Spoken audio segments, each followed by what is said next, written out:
ਵਾਹਿਗੁਰੂ ਜੀ ਕਾ ਖਾਲਸਾ, ਵਾਹਿਗੁਰੂ ਜੀ ਕੀ ਫਤਿਹ ਜੀ। ਸਾਰੇ ਵੀਰਾਂ ਭੈਣਾਂ ਨੂੰ ਸਵਾਗਤ ਹੈ ਜੀ ਆਪ ਸਾਰਿਆਂ ਦਾ ਗੁਰਮਤ ਕਲਾਸ ਵਿੱਚ ਆਨਲਾਈਨ।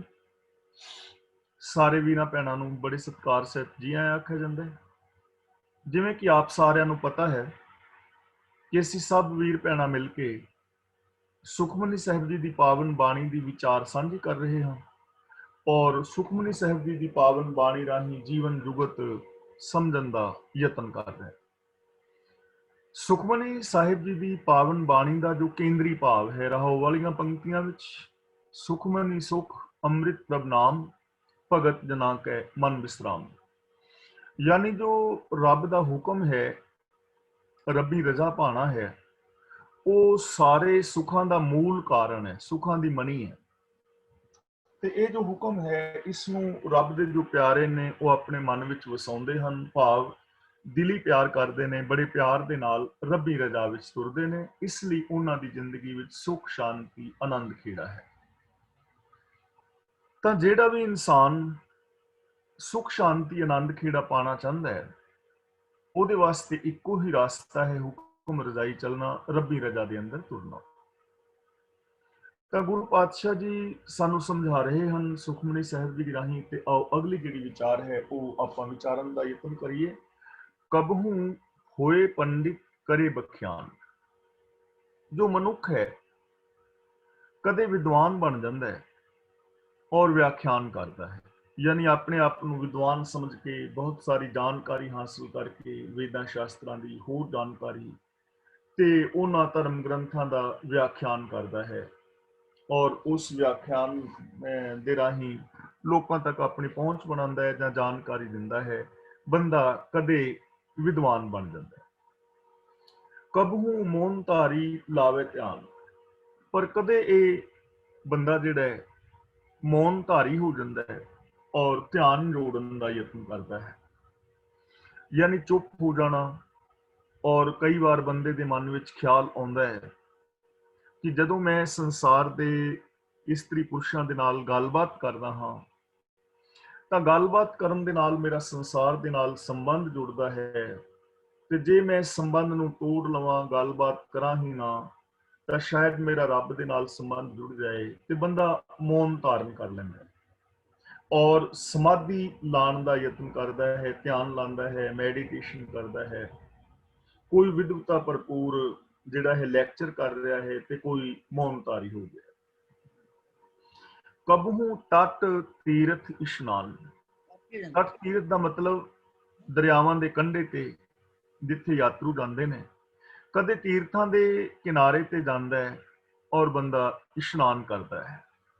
ਇਹ ਮਨੁੱਖੀ ਵਿਚਾਰਾਂ ਨੇ, ਮਨੁੱਖੀ ਵਤੀਰਾ ਹੈ, ਆਪਣਾ ਆਪਣਾ ਸੁਭਾਅ ਹੈ, ਆਪਣੀ ਆਪਣੀ ਮਨੌਤ ਹੈ। ਬੰਦਾ ਸੋਚਦਾ ਹੈ ਸ਼ਾਇਦ ਮੈਂ ਤੀਰਥਾਂ ਤੇ ਨਹਾਵਾਂ, ਇਹਦੇ ਨਾਲ ਮੈਨੂੰ ਸੁੱਖ ਮਿਲੇਗਾ, ਮੇਰੇ ਪਾਪ ਧੁੱਪ ਜਾਣਗੇ, ਮੇਰੀਆਂ ਮਨੋਕਾਮਨਾਵਾਂ ਪੂਰੀਆਂ ਹੋ ਜਾਣਗੀਆਂ, ਜਾਂ ਜੈਸਾ ਵੀ ਬੰਦਾ ਸੋਚਦਾ ਹੈ। ਤੇ ਐਸੀ ਸੋਚ ਬਣਾ ਕੇ ਉਹ ਤੀਰਥਾਂ ਦੇ ਉੱਤੇ ਇਸ਼ਨਾਨ ਕਰਨ ਦਾ ਯਤਨ ਕਰਦਾ ਹੈ। ਅਨੇਕਾਂ ਲੋਕ ਨੇ ਜੋ ਤੀਰਥਾਂ ਦੇ ਉੱਤੇ ਭਰਮ ਰਹੇ। ਕਬਹੂ ਸਿੱਧ ਸਾਧਿਕ ਮੁਖ ਗਿਆਨ। ਮੁਖ ਦੇ ਖੱਖੇ ਨਾਲ ਸਿਹਾਰੀ ਹੈ, ਜਿਸ ਦਾ ਮਤਲਬ ਮੁਖ ਰਾਹੀਂ।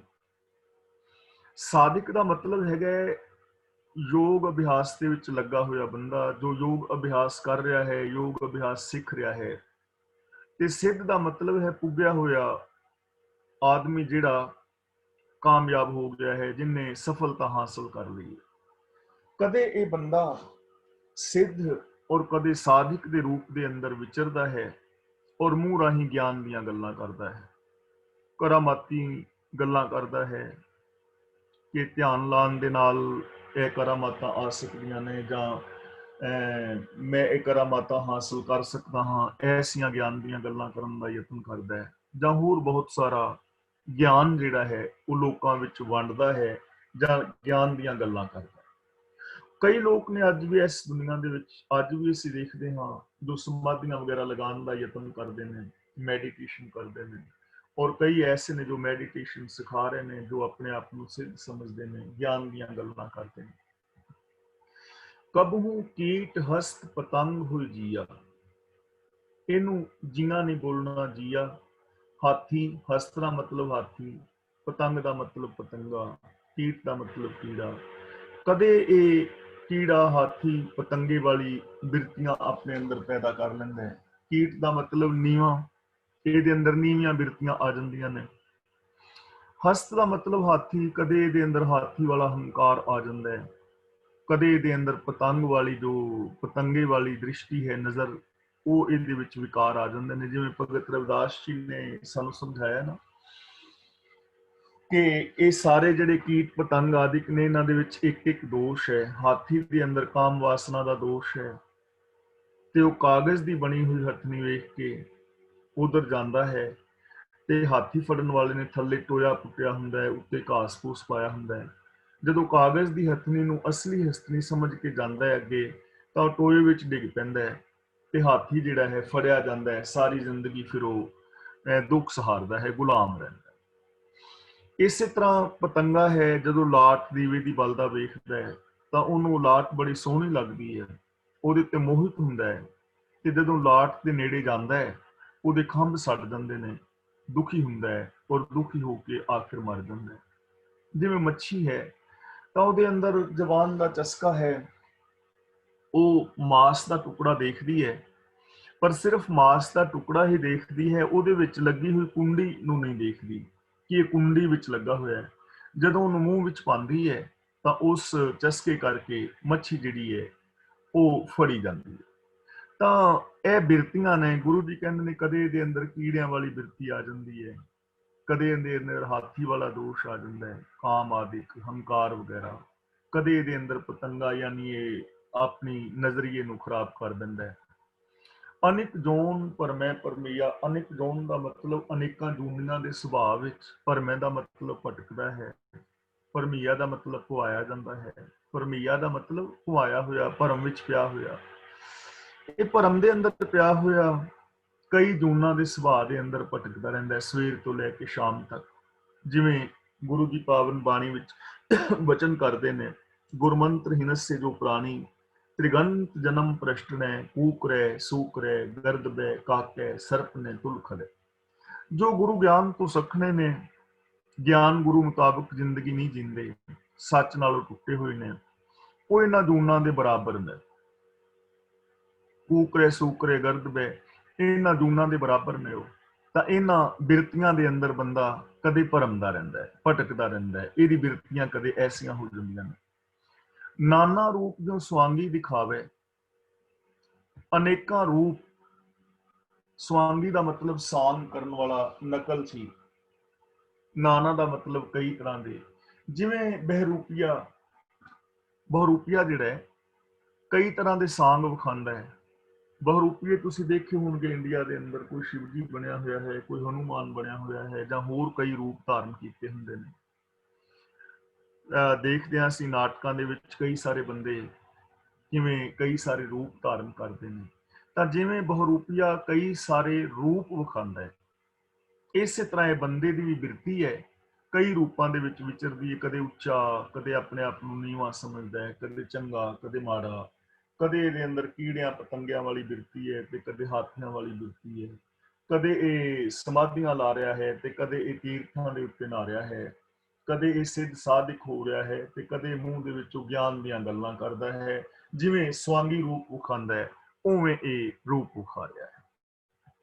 ਜਿਉਂ ਪ੍ਰਭ ਭਾਵੈ ਤਿਵੇਂ ਨਚਾਵੇ। ਜਿਵੇਂ ਪ੍ਰਭੂ ਨੂੰ ਪਾਉਂਦਾ ਹੈ, ਉਵੇਂ ਜੀਵਾਂ ਨੂੰ ਨਚਾਉਂਦਾ ਹੈ। ਹੁਣ ਇਹ ਚੀਜ਼ ਸਮਝਣ ਵਾਲੀ ਹੈ, ਕਿਉਂਕਿ ਕਈ ਵਾਰ ਸਾਡੀ ਥੋੜੀ ਜਿਹੀ ਜਿਹੜੀ ਗਲਤ ਇੰਟਰਪ੍ਰੀਟੇਸ਼ਨ ਹੈ, ਉਹ ਸਾਨੂੰ ਵੀ ਭਰਮ ਵਿੱਚ ਪਾ ਦਿੰਦੀ ਹੈ। ਤੇ ਜੇ ਤਾਂ ਹੁਣ ਅਸੀਂ ਕਹੀਏ ਕਿ ਰੱਬ ਹੀ ਐਵੇਂ ਕਰਾ ਰਿਹਾ, ਜਿਉਂ ਪ੍ਰਭ ਭਾਵੈ ਤਿਵੇਂ ਨਚਾਵੇ, ਕਿ ਜਿਵੇਂ ਰੱਬ ਨੂੰ ਪਾਉਂਦਾ ਹੈ ਉਵੇਂ ਨਚਾਉਂਦਾ ਹੈ, ਤਾਂ ਫਿਰ ਤਾਂ ਬੰਦੇ ਦਾ ਕੋਈ ਦੋਸ਼ ਹੈ ਹੀ ਨਹੀਂ, ਕਿਉਂਕਿ ਰੱਬ ਹੀ ਸਾਰਾ ਕੁਝ ਜੇ ਕਰਾ ਰਿਹਾ ਹੈ। ਚੋਰੀਆਂ ਵੀ, ਸ਼ਰਾਬਾਂ ਵੀ, ਰਿਸ਼ਵਤਖੋਰੀ ਵੀ, ਤਾਂ ਫਿਰ ਤਾਂ ਰੱਬ ਹੀ ਦੋਸ਼ੀ ਹੋਇਆ ਨਾ। ਹੁਣ ਇੱਥੇ ਭਾਵੇ ਦਾ ਮਤਲਬ ਹੈ ਜਿਵੇਂ ਪ੍ਰਭੂ ਨੂੰ ਪਾਉਂਦਾ ਹੈ, ਪਾਉਂਦਾ ਮਤਲਬ ਭਾਣਾ ਜਿਵੇਂ ਪ੍ਰਭੂ ਦਾ। ਜਿਉਂ ਪ੍ਰਭ ਭਾਵੇ ਦਾ ਮਤਲਬ ਜਿਵੇਂ ਪ੍ਰਭੂ ਦਾ ਭਾਣਾ ਹੈ, ਹੁਕਮ ਹੈ, ਰਜਾ ਹੈ, ਸਿਸਟਮ ਹੈ। ਉਹ ਸਿਸਟਮ ਨਚਾ ਰਿਹਾ ਹੈ, ਉਹ ਸਿਸਟਮ ਦੇ ਅੰਦਰ ਰੱਬ ਨਚਾ ਰਿਹਾ ਹੈ। ਕਿਉਂਕਿ ਸਿਸਟਮ ਹੈ ਨਾ, ਜਿਹੜੇ ਸਿਸਟਮ ਨੂੰ ਫੋਲੋ ਕਰੋਗੇ ਵੈਸੇ ਦੇ ਹੋ ਜਾਓ। ਜੇ ਹੁਣ ਬੰਦਾ ਕੋਈ ਸਮਾਧੀ ਲਾ ਰਿਹਾ, ਮੈਡੀਟੇਸ਼ਨ ਕਰ ਰਿਹਾ, ਤਾਂ ਉਹ ਸਿਸਟਮ ਦੇ ਵਿੱਚ ਜੋ ਕੁਝ ਹੈ ਉਹਨੂੰ ਹੀ ਮਿਲੇਗਾ। ਜੇ ਤੀਰਥਾਂ ਤੇ ਕੋਈ ਜਾ ਰਿਹਾ ਤਾਂ ਇੱਕ ਸਿਸਟਮ ਹੈ ਨਾ ਕਿ ਤੀਰਥਾਂ ਦੇ ਉੱਤੇ ਨਹਾਏਗਾ, ਪਾਣੀ ਸਰੀਰ ਦੇ ਉੱਤੇ ਪਿੰਡੇ ਤੇ ਪਾਏਗਾ ਤੇ ਸਰੀਰ ਸਾਫ਼ ਹੋ ਜਾਏਗਾ। ਇੰਨਾ ਕੀ ਹੋਏਗਾ ਨਾ। ਤੇ ਜੇ ਮਤਲਬ ਕੋਈ ਬੰਦਾ ਕਰ ਰਿਹਾ ਹੈ ਜਪ ਤਪ ਸੰਜਮ, ਤਾਂ ਉਹਦੇ ਨਾਲ ਉਹਦੇ ਸਰੀਰ ਨੂੰ ਕਸ਼ਟ ਮਿਲ ਜਾਏਗਾ, ਕਿਉਂਕਿ ਸਿਸਟਮ ਹੈ ਨਾ। ਦੂਜੇ ਪਾਸੇ ਇੱਕ ਉਹ ਹੈ ਜਿਹਨੇ ਆਪਣੀ ਬਿਰਤੀ ਨੂੰ ਬਦਲ ਲਿਆ ਹੈ, ਜਿਹੜਾ ਮਨ ਬਚਨ ਕਰਮ ਕਰਕੇ ਸੱਚਾ ਹੈ, ਤਾਂ ਉਸ ਸਿਸਟਮ ਦੇ ਅੰਦਰ ਉਹਨੂੰ ਕੁਝ ਮਿਲ ਜਾਏਗਾ। ਇਸੇ ਨੂੰ ਕਹਿੰਦੇ ਨੇ ਜਿਉਂ ਪ੍ਰਭ ਭਾਵੇ ਕਿਵੇਂ ਨਚਾਵੇ, ਕਿ ਜਿਵੇਂ ਪ੍ਰਭੂ ਦਾ ਭਾਣਾ ਹੈ, ਰਜਾ ਹੈ, ਸਿਸਟਮ ਹੈ, ਉਵੇਂ ਜੀਵਾਂ ਨੂੰ ਨਚਾਉਂਦਾ ਹੈ। ਯਾਨੀ ਜਿਸ ਸਿਸਟਮ ਦੇ ਅੰਦਰ ਬੰਦਾ ਜੈਸੇ ਸਿਚੁਏਸ਼ਨ ਦੇ ਅੰਦਰ ਹੈ, ਉਸ ਸਿਚੁਏਸ਼ਨ ਮੁਤਾਬਕ ਬੰਦਾ ਨੱਚੀ ਜਾਂਦਾ ਹੈ, ਕਰਮ ਕਰੀ ਜਾਂਦਾ। ਜੋ ਤਿਸ ਭਾਵੈ ਸੋਈ ਹੋਏ। ਗੁਰੂ ਜੀ ਕਹਿੰਦੇ ਨੇ ਜੋ ਪ੍ਰਭੂ ਨੂੰ ਚੰਗਾ ਲੱਗਦਾ ਹੈ ਉਹੀ ਹੁੰਦਾ ਹੈ। ਹੁਣ ਜੋ ਤਿਸ ਭਾਵੈ ਦਾ ਮਤਲਬ ਚੰਗਾ ਲੱਗਦਾ ਹੈ। ਚੰਗਾ ਰੱਬ ਨੂੰ ਕੀ ਲੱਗਦਾ? ਰੱਬ ਦਾ ਸਿਸਟਮ ਹੈ, ਹੁਕਮ ਰਜ਼ਾਈ ਚੱਲਣਾ। ਨਾਨਕ ਲਿਖਿਆ ਨਾਲ, ਜਦੋਂ ਤੋਂ ਸੰਸਾਰ ਬਣਿਆ ਹੈ, ਸੰਸਾਰ ਹੋਂਦ ਵਿੱਚ ਆਇਆ ਹੈ, ਤਾਂ ਸਾਰਾ ਕੁਝ ਰਜਾ ਦੇ ਅੰਦਰ ਚੱਲ ਰਿਹਾ ਹੈ। ਪਿੱਛੇ ਵੀ ਰਜਾ ਵਿੱਚ ਚੱਲ ਰਿਹਾ ਸੀ, ਅੱਜ ਵੀ ਚੱਲ ਰਿਹਾ ਹੈ, ਆਉਣ ਵਾਲੇ ਸਮੇਂ ਦੇ ਅੰਦਰ ਵੀ ਰਜਾ ਦੇ ਅੰਦਰ ਚੱਲਦਾ ਰਹੇਗਾ। ਰਜਾ ਤੋਂ ਬਾਹਰ ਕੁਝ ਨਹੀਂ ਹੋ ਸਕਦਾ। ਇਹ ਅਸੀਂ ਰੋਜ਼ ਬਾਰ-ਬਾਰ ਵਿਚਾਰ ਕਰ ਹੀ ਰਹੇ ਹਾਂ, ਔਰ ਕਰੀਬ ਸਾਨੂੰ ਇਹ ਸਾਰਿਆਂ ਨੂੰ ਸਮਝ ਆ ਗਿਆ ਹੋਵੇਗਾ ਕਿ ਸਿਸਟਮ ਤੋਂ ਬਾਹਰ ਅਸੀਂ ਕੁਝ ਨਹੀਂ ਕਰ ਸਕਦੇ, ਕੁਝ ਵੀ ਨਹੀਂ ਕਰ ਸਕਦੇ। ਲੇਕਿਨ ਸਿਸਟਮ ਦੇ ਅੰਦਰ ਰਹਿ ਕੇ ਅਸੀਂ ਬਹੁਤ ਕੁਝ ਕਰ ਸਕਦੇ ਹਾਂ, ਬਹੁਤ ਕੁਝ ਪਾ ਸਕਦੇ ਹਾਂ।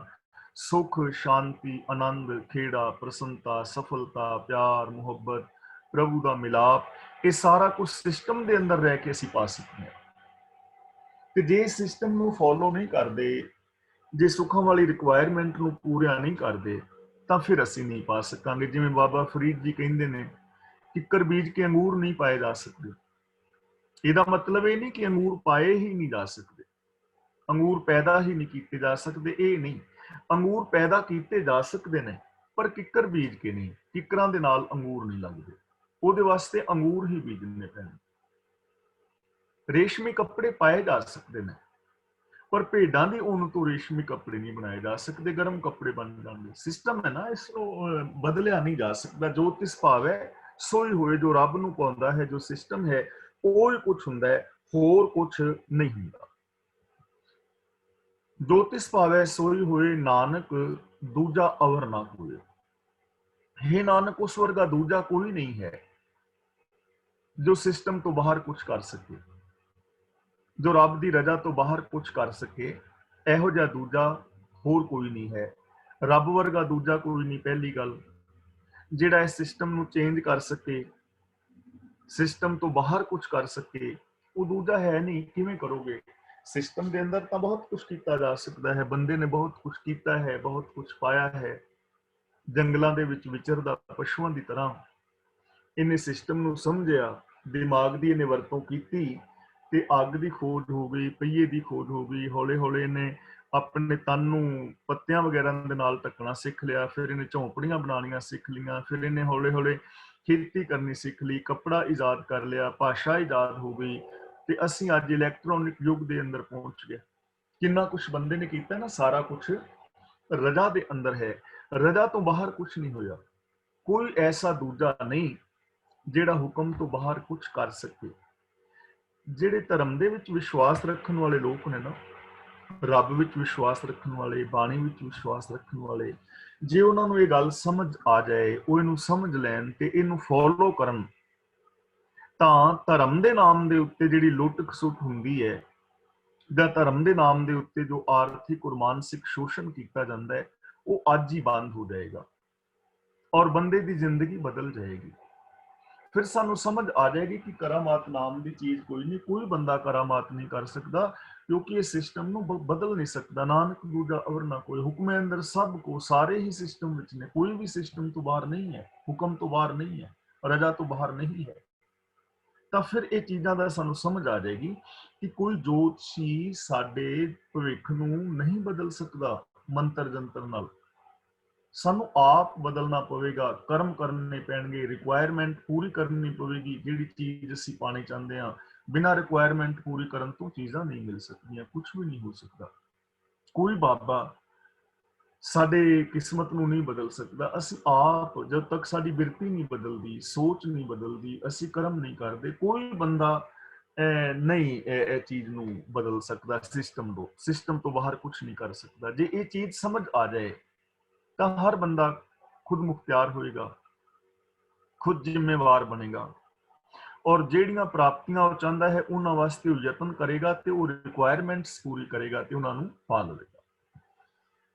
ਹੁਣ ਗੁਰਦੇਵ ਅਗਲਾ ਬਚਨ ਕਰਦੇ ਨੇ, ਕਬਹੂ ਸਾਧ ਸੰਗਤ ਇਹ ਪਾਵੇ।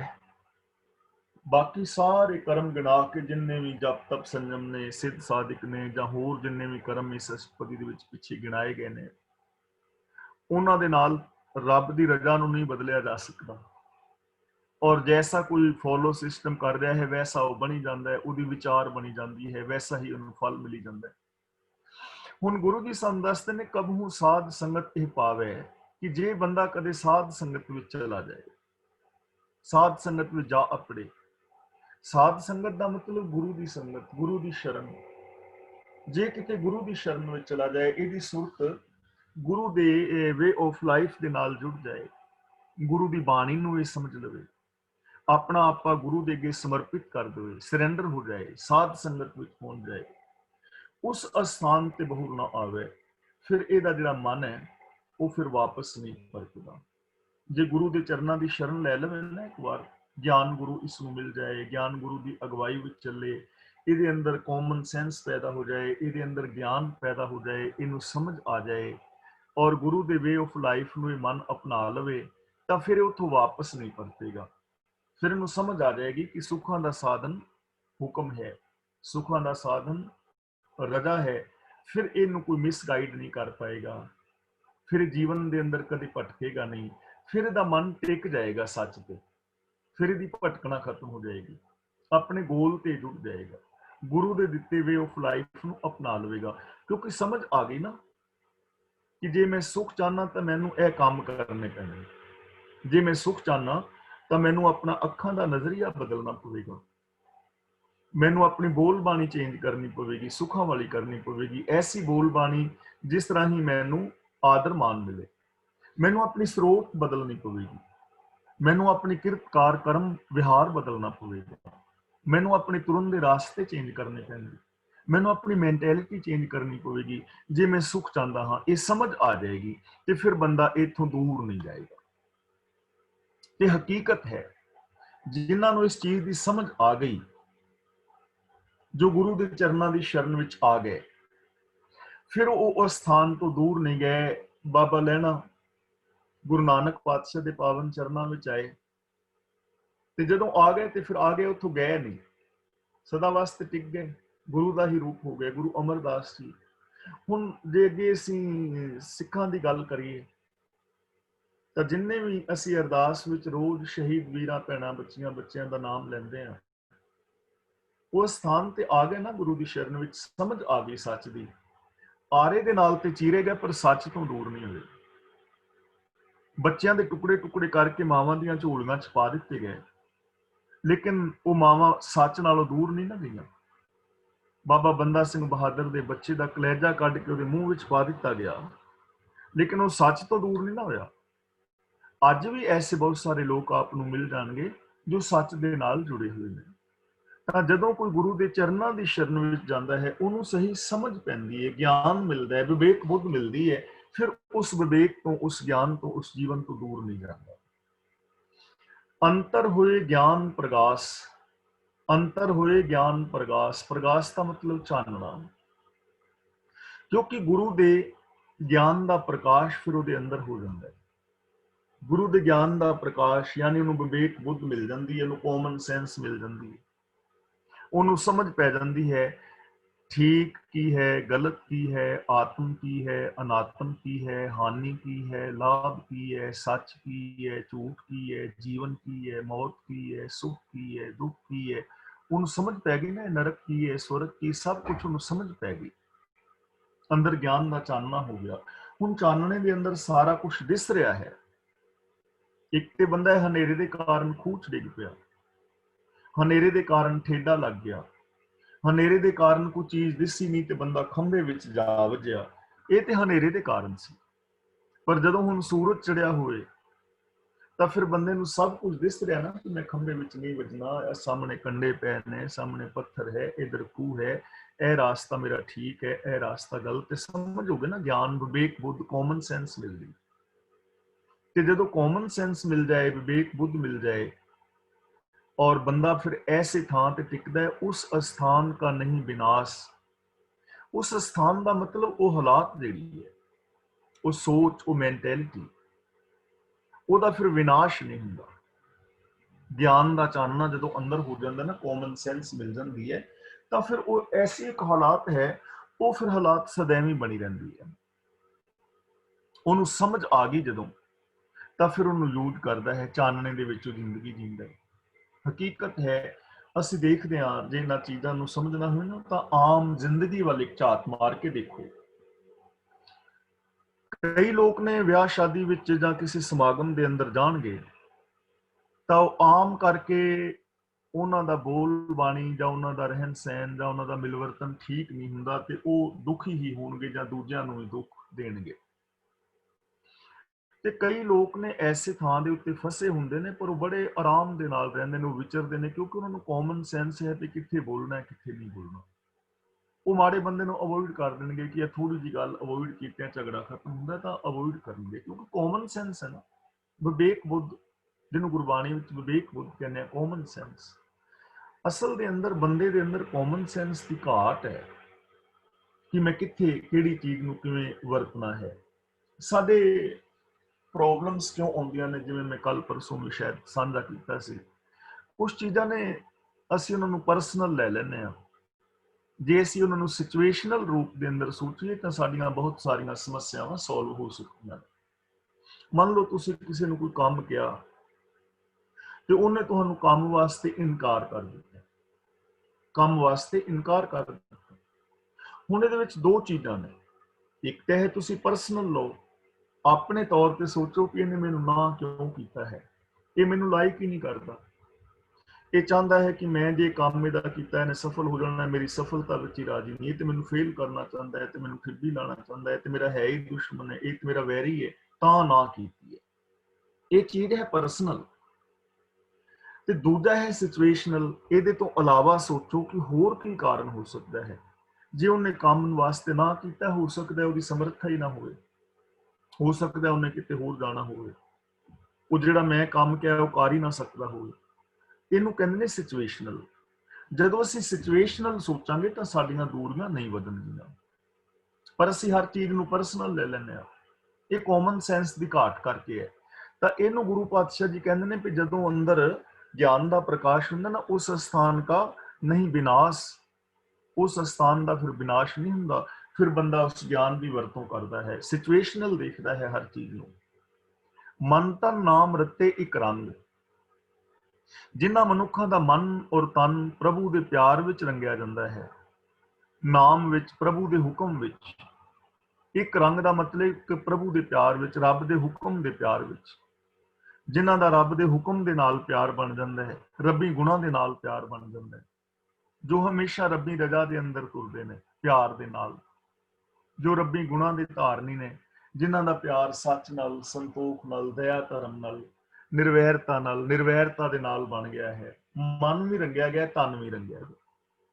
ਮਨ ਰੰਗੇ ਜਾਣ ਦਾ ਮਤਲਬ ਮੈਂਟੈਲਿਟੀ ਦੇ ਅੰਦਰ ਵੀ ਗੁਣ ਨੇ, ਔਰ ਤਨ ਦਾ ਮਤਲਬ ਤਨ ਰਾਹੀਂ ਉਹ ਕੰਮ ਵੀ ਰੱਬੀ ਗੁਣਾਂ ਵਾਲੇ ਹੀ ਕਰ ਰਿਹਾ ਹੈ, ਅੰਦਰੋਂ ਬਾਹਰੋਂ ਰੱਬੀ ਰਜ਼ਾ ਦੇ ਅੰਦਰ ਚੱਲ ਰਿਹਾ ਹੈ, ਅੰਦਰੋਂ ਬਾਹਰੋਂ ਉਹ ਇੱਕ ਜੈਸਾ ਹੈ, ਕਥਨੀ ਕਰਨੀ ਦਾ ਪੂਰਾ ਹੈ। ਐਸੇ ਜਿਹੜੇ ਬੰਦੇ ਨੇ ਸਦਾ ਬਸਹਿ ਪਾਰ ਬ੍ਰਹਮ ਕੈ ਸੰਗ, ਇਹੋ ਜਿਹੇ ਜਿਹੜੇ ਲੋਕ ਨੇ ਉਹ ਸਦਾ ਰੱਬ ਦੀ ਹਜ਼ੂਰੀ ਵਿੱਚ ਵਸਦੇ ਨੇ, ਰੱਬ ਦੇ ਨਾਲ ਰਹਿੰਦੇ ਨੇ। ਐਸੇ ਜਿਹੜੇ ਲੋਕ ਨੇ, ਜੇ ਅਸੀਂ ਇਹਨਾਂ ਗੁਣਾਂ ਦੇ ਧਾਰਨੀ ਹੋ ਜਾਵੇ ਤਾਂ ਅਸੀਂ ਵੀ ਰੱਬ ਦੇ ਨਾਲ। ਇਹਦਾ ਮਤਲਬ ਕੀ ਹੋਇਆ ਕਿ ਜਿਹੜੇ ਇਹ ਗੁਣ ਨੇ, ਜਿਹੜੀ ਐਸੀ ਜ਼ਿੰਦਗੀ ਹੈ, ਐਸਾ ਸੁਭਾਅ ਬਣਾ ਲੈਣਾ ਹੀ ਰੱਬ ਨੂੰ ਪਾ ਲੈਣਾ ਹੈ।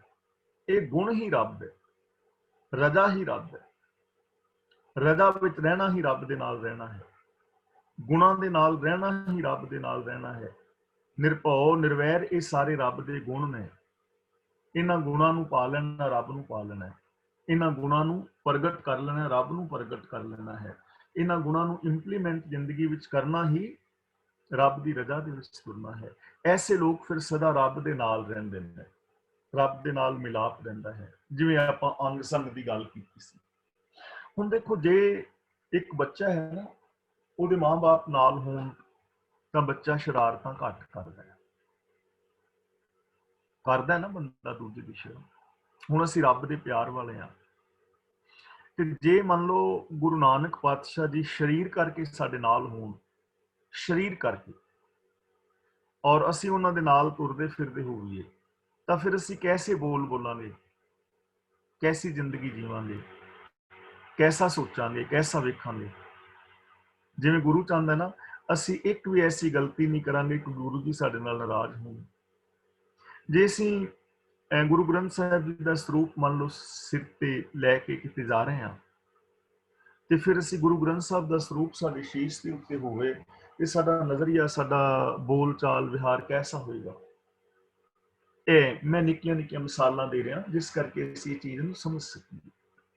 ਤੇ ਜਿਹੜੇ ਫਿਰ ਰੱਬ ਨੂੰ ਆਪਣੇ ਨਾਲ ਸਮਝਦੇ ਨੇ ਨਾ, ਉਹ ਕੋਈ ਮਾੜਾ ਕੰਮ ਨਹੀਂ ਕਰਦੇ, ਕੋਈ ਐਸਾ ਬੋਲ ਨਹੀਂ ਬੋਲਦੇ ਜਿਹੜਾ ਰੱਬ ਨੂੰ ਪਸੰਦ ਨਾ ਹੋਵੇ, ਐਸਾ ਉਹਨਾਂ ਦਾ ਨਜ਼ਰੀਆ ਨਹੀਂ ਹੁੰਦਾ ਜਿਹੜਾ ਰੱਬ ਨੂੰ ਪਸੰਦ ਨਾ ਹੋਵੇ, ਐਸਾ ਕੋਈ ਕੰਮ ਨਹੀਂ ਕਰਦੇ।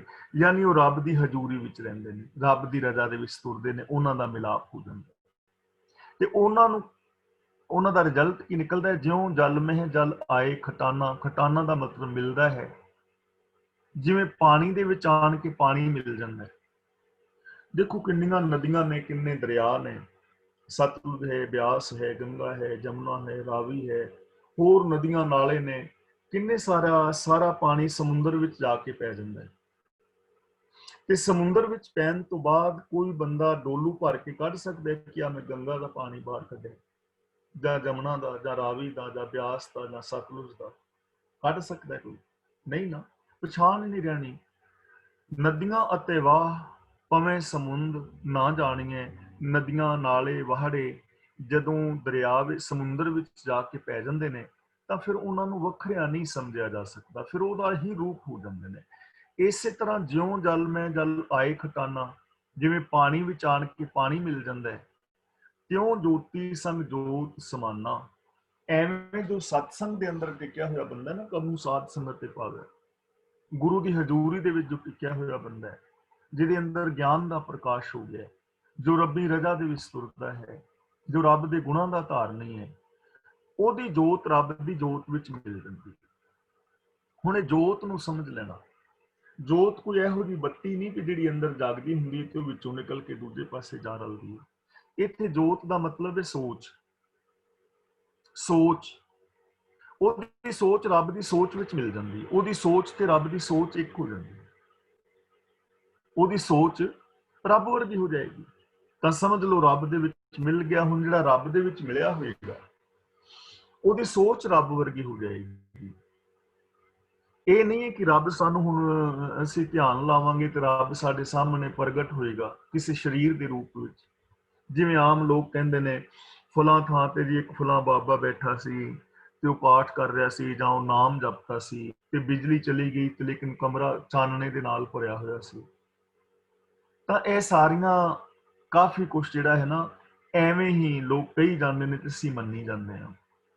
ਰੱਬ ਕੋਈ ਇਹੋ ਜਿਹਾ ਚਾਨਣਾ ਨਹੀਂ ਹੈ ਕਿ ਜਿਹੜਾ ਇੱਕ ਦੇ ਕਮਰੇ ਵਿੱਚ ਹੋ ਜਾਏ ਤੇ ਦੂਜੇ ਦੇ ਕਮਰੇ ਵਿੱਚ ਨਾ ਹੋਵੇ। ਭੌਤਿਕ ਚਾਨਣਾ, ਲਾਟੂਆਂ ਵਾਲਾ ਚਾਨਣਾ, ਇਹੋ ਜਿਹਾ ਚਾਨਣਾ ਨਹੀਂ। ਤਾਂ ਜੋਤੀ ਦਾ ਮਤਲਬ ਸੋਚ, ਮੈਂਟੈਲਿਟੀ। ਰੱਬ ਦੀ ਸੋਚ ਵਿੱਚ, ਬ੍ਰਹਿਮੰਡ ਦੀ ਸੋਚ ਵਿੱਚ ਉਹਦੀ ਸੋਚ ਵਿਸ਼ਾਲ ਹੋ ਜਾਏਗੀ। ਉਹਦੇ ਗੁਣ, ਉਹਦੇ ਬੋਲ, ਉਹਦਾ ਸੋਚਣਾ ਰੱਬ ਵਰਗਾ ਹੋ ਜਾਏਗਾ। ਕਿਉਂ ਜੋਤੀ ਸੰਗ ਜੋਤ ਸਮਾਨਾ। ਮਿਟ ਗਏ ਗਵਨ ਪਾਏ ਵਿਸਰਾਮ। ਗਵਨ ਦਾ ਮਤਲਬ ਭਟਕਣਾ, ਉਹਦੀ ਭਟਕਣਾ ਮਿਟ ਜਾਂਦੀ ਹੈ। ਪਾਏ ਵਿਸਰਾਮ, ਉਹ ਵਿਸ਼ਰਾਮ, ਉਹਨੂੰ ਟਿਕਾਵ ਮਿਲ ਜਾਂਦਾ। ਹੁਣ ਸਾਡਾ ਮਨ ਭਟਕਦਾ ਨਾ, ਕਦੇ ਕਾਮ ਵਿੱਚ, ਕਦੇ ਕ੍ਰੋਧ ਵਿੱਚ, ਕਦੇ ਲੋਭ ਮੋਹ ਹੰਕਾਰ ਵਿੱਚ। ਸਾਨੂੰ ਥੋੜੀ ਜਿਹੀ ਗੱਲ ਕੋਈ ਕਹਿ ਦੇਵੇ ਤੇ ਅਸੀਂ ਭਟਕ ਜਾਂਦੇ ਹਾਂ, ਕ੍ਰੋਧ ਵਿੱਚ ਆ ਜਾਂਦੇ ਹਾਂ। ਬਿਨਾਂ ਸ਼ੱਕ ਤੋਂ ਅਸੀਂ ਕੋਈ ਗੁਰਬਾਣੀ ਦੀ ਹੀ ਵਿਚਾਰ ਕਰ ਰਹੇ ਹੋਈਏ, ਆਮ ਮੈਂ ਗੱਲ ਕਰ ਰਿਹਾ, ਅਸੀਂ ਗੁਰਬਾਣੀ ਦੀ ਹੀ ਵਿਚਾਰ ਕਰ ਰਹੇ ਹੋਈਏ, ਤੇ ਸਾਡੇ ਆਪਸੀ ਵਿਚਾਰ ਨਾ ਮਿਲਦੇ ਹੋਣ। ਹੁੰਦਾ ਹੈ ਨਾ, ਵਿਚਾਰ ਕੋਈ ਕਿਸੇ ਐਂਗਲ ਤੋਂ ਵੇਖ ਰਿਹਾ ਹੈ, ਕੋਈ ਕਿਸੇ ਐਂਗਲ ਤੋਂ ਵੇਖ ਰਿਹਾ ਹੈ, ਮਨੌਤ ਹੈ ਆਪਣੀ ਆਪਣੀ, ਕੋਈ ਕਿਸ ਤਰ੍ਹਾਂ ਮੰਨ ਰਿਹਾ ਹੈ, ਕੋਈ ਕਿਸ ਤਰ੍ਹਾਂ ਮੰਨ ਰਿਹਾ ਹੈ, ਮਨੌਤ ਨਹੀਂ ਰਲਦੀ, ਸਾਡੇ ਵਿਚਾਰ ਨਹੀਂ ਰਲਦੇ। ਤੇ ਜੇ ਸਾਡੇ ਵਿਚਾਰਾਂ ਦੇ ਨਾਲ ਨਾ ਰਲਦਾ ਵਿਚਾਰ ਹੋਏ ਤੇ ਅਸੀਂ ਬਾਣੀ ਦੀ ਵਿਚਾਰ ਕਰਦੇ ਵੀ ਲੜ ਪੈਂਦੇ ਹਾਂ, ਉੱਚੀ ਉੱਚੀ ਬੋਲਣ ਲੱਗ ਜਾਂਦੇ ਹਾਂ, ਇੱਕ ਦੂਜੇ ਦੇ ਖਿਲਾਫ ਘੰਟਿਆਂ ਬੱਧੀ ਅਸੀਂ ਬੋਲ ਸਕਦੇ ਹਾਂ, ਕਿਉਂਕਿ ਟਿਕਾਵ ਨਹੀਂ ਹੈ ਨਾ, ਭਟਕਣਾ ਮਿੱਟੀ ਨਹੀਂ ਹੈ। ਅਸੀਂ ਨਿੱਕੀ ਜਿਹੀ ਗੱਲ ਤੋਂ ਹੀ ਭੜਕ ਜਾਂਦੇ ਹਾਂ, ਘਰ ਪਰਿਵਾਰ ਦੇ ਵਿੱਚ ਅਸੀਂ ਭੜਕ ਜਾਂਦੇ ਹਾਂ। ਔਰ ਕਿੰਨਾ ਕੁਛ ਬੰਦਾ ਹੈ ਕਿ ਉਹਦਾ ਦਿਮਾਗ ਜਿਹੜਾ ਹੈ ਕਦੇ ਕ੍ਰੋਧ ਵਿੱਚ, ਕਦੇ ਮੋਹ ਵਿੱਚ ਖਚਤ ਹੁੰਦਾ ਹੈ। ਲੇਕਿਨ ਜਿਹੜੇ ਰੱਬ ਦੇ ਨਾਲ ਮਿਲ ਜਾਂਦੇ ਨੇ, ਫਿਰ ਉਹਨਾਂ ਦੀ ਭਟਕਣਾ ਖਤਮ ਹੋ ਜਾਂਦੀ ਹੈ, ਉਹਨਾਂ ਦੇ ਅੰਦਰ ਇਹ ਭਟਕਣਾ ਵਿਕਾਰਾਂ ਵਾਲੀ ਨਹੀਂ ਰਹਿੰਦੀ, ਉਹਨਾਂ ਦਾ ਮਨ ਗੁਣਾਂ ਦੇ ਵਿੱਚ ਟਿਕ ਜਾਂਦਾ, ਉਹਨਾਂ ਦਾ ਮਨ ਸਚਿਆਰਤਾ ਦੇ ਵਿੱਚ ਟਿਕ ਜਾਂਦਾ ਹੈ। ਉਹ ਮਨ, ਵਚਨ ਔਰ ਕਰਮ ਕਰਕੇ ਸੱਚ ਦੇ ਧਾਰਨੀ ਹੋ ਜਾਂਦੇ ਨੇ, ਕਿਉਂਕਿ ਮਨ ਟਿਕ ਗਿਆ ਸੱਚ ਦੇ ਅੰਦਰ।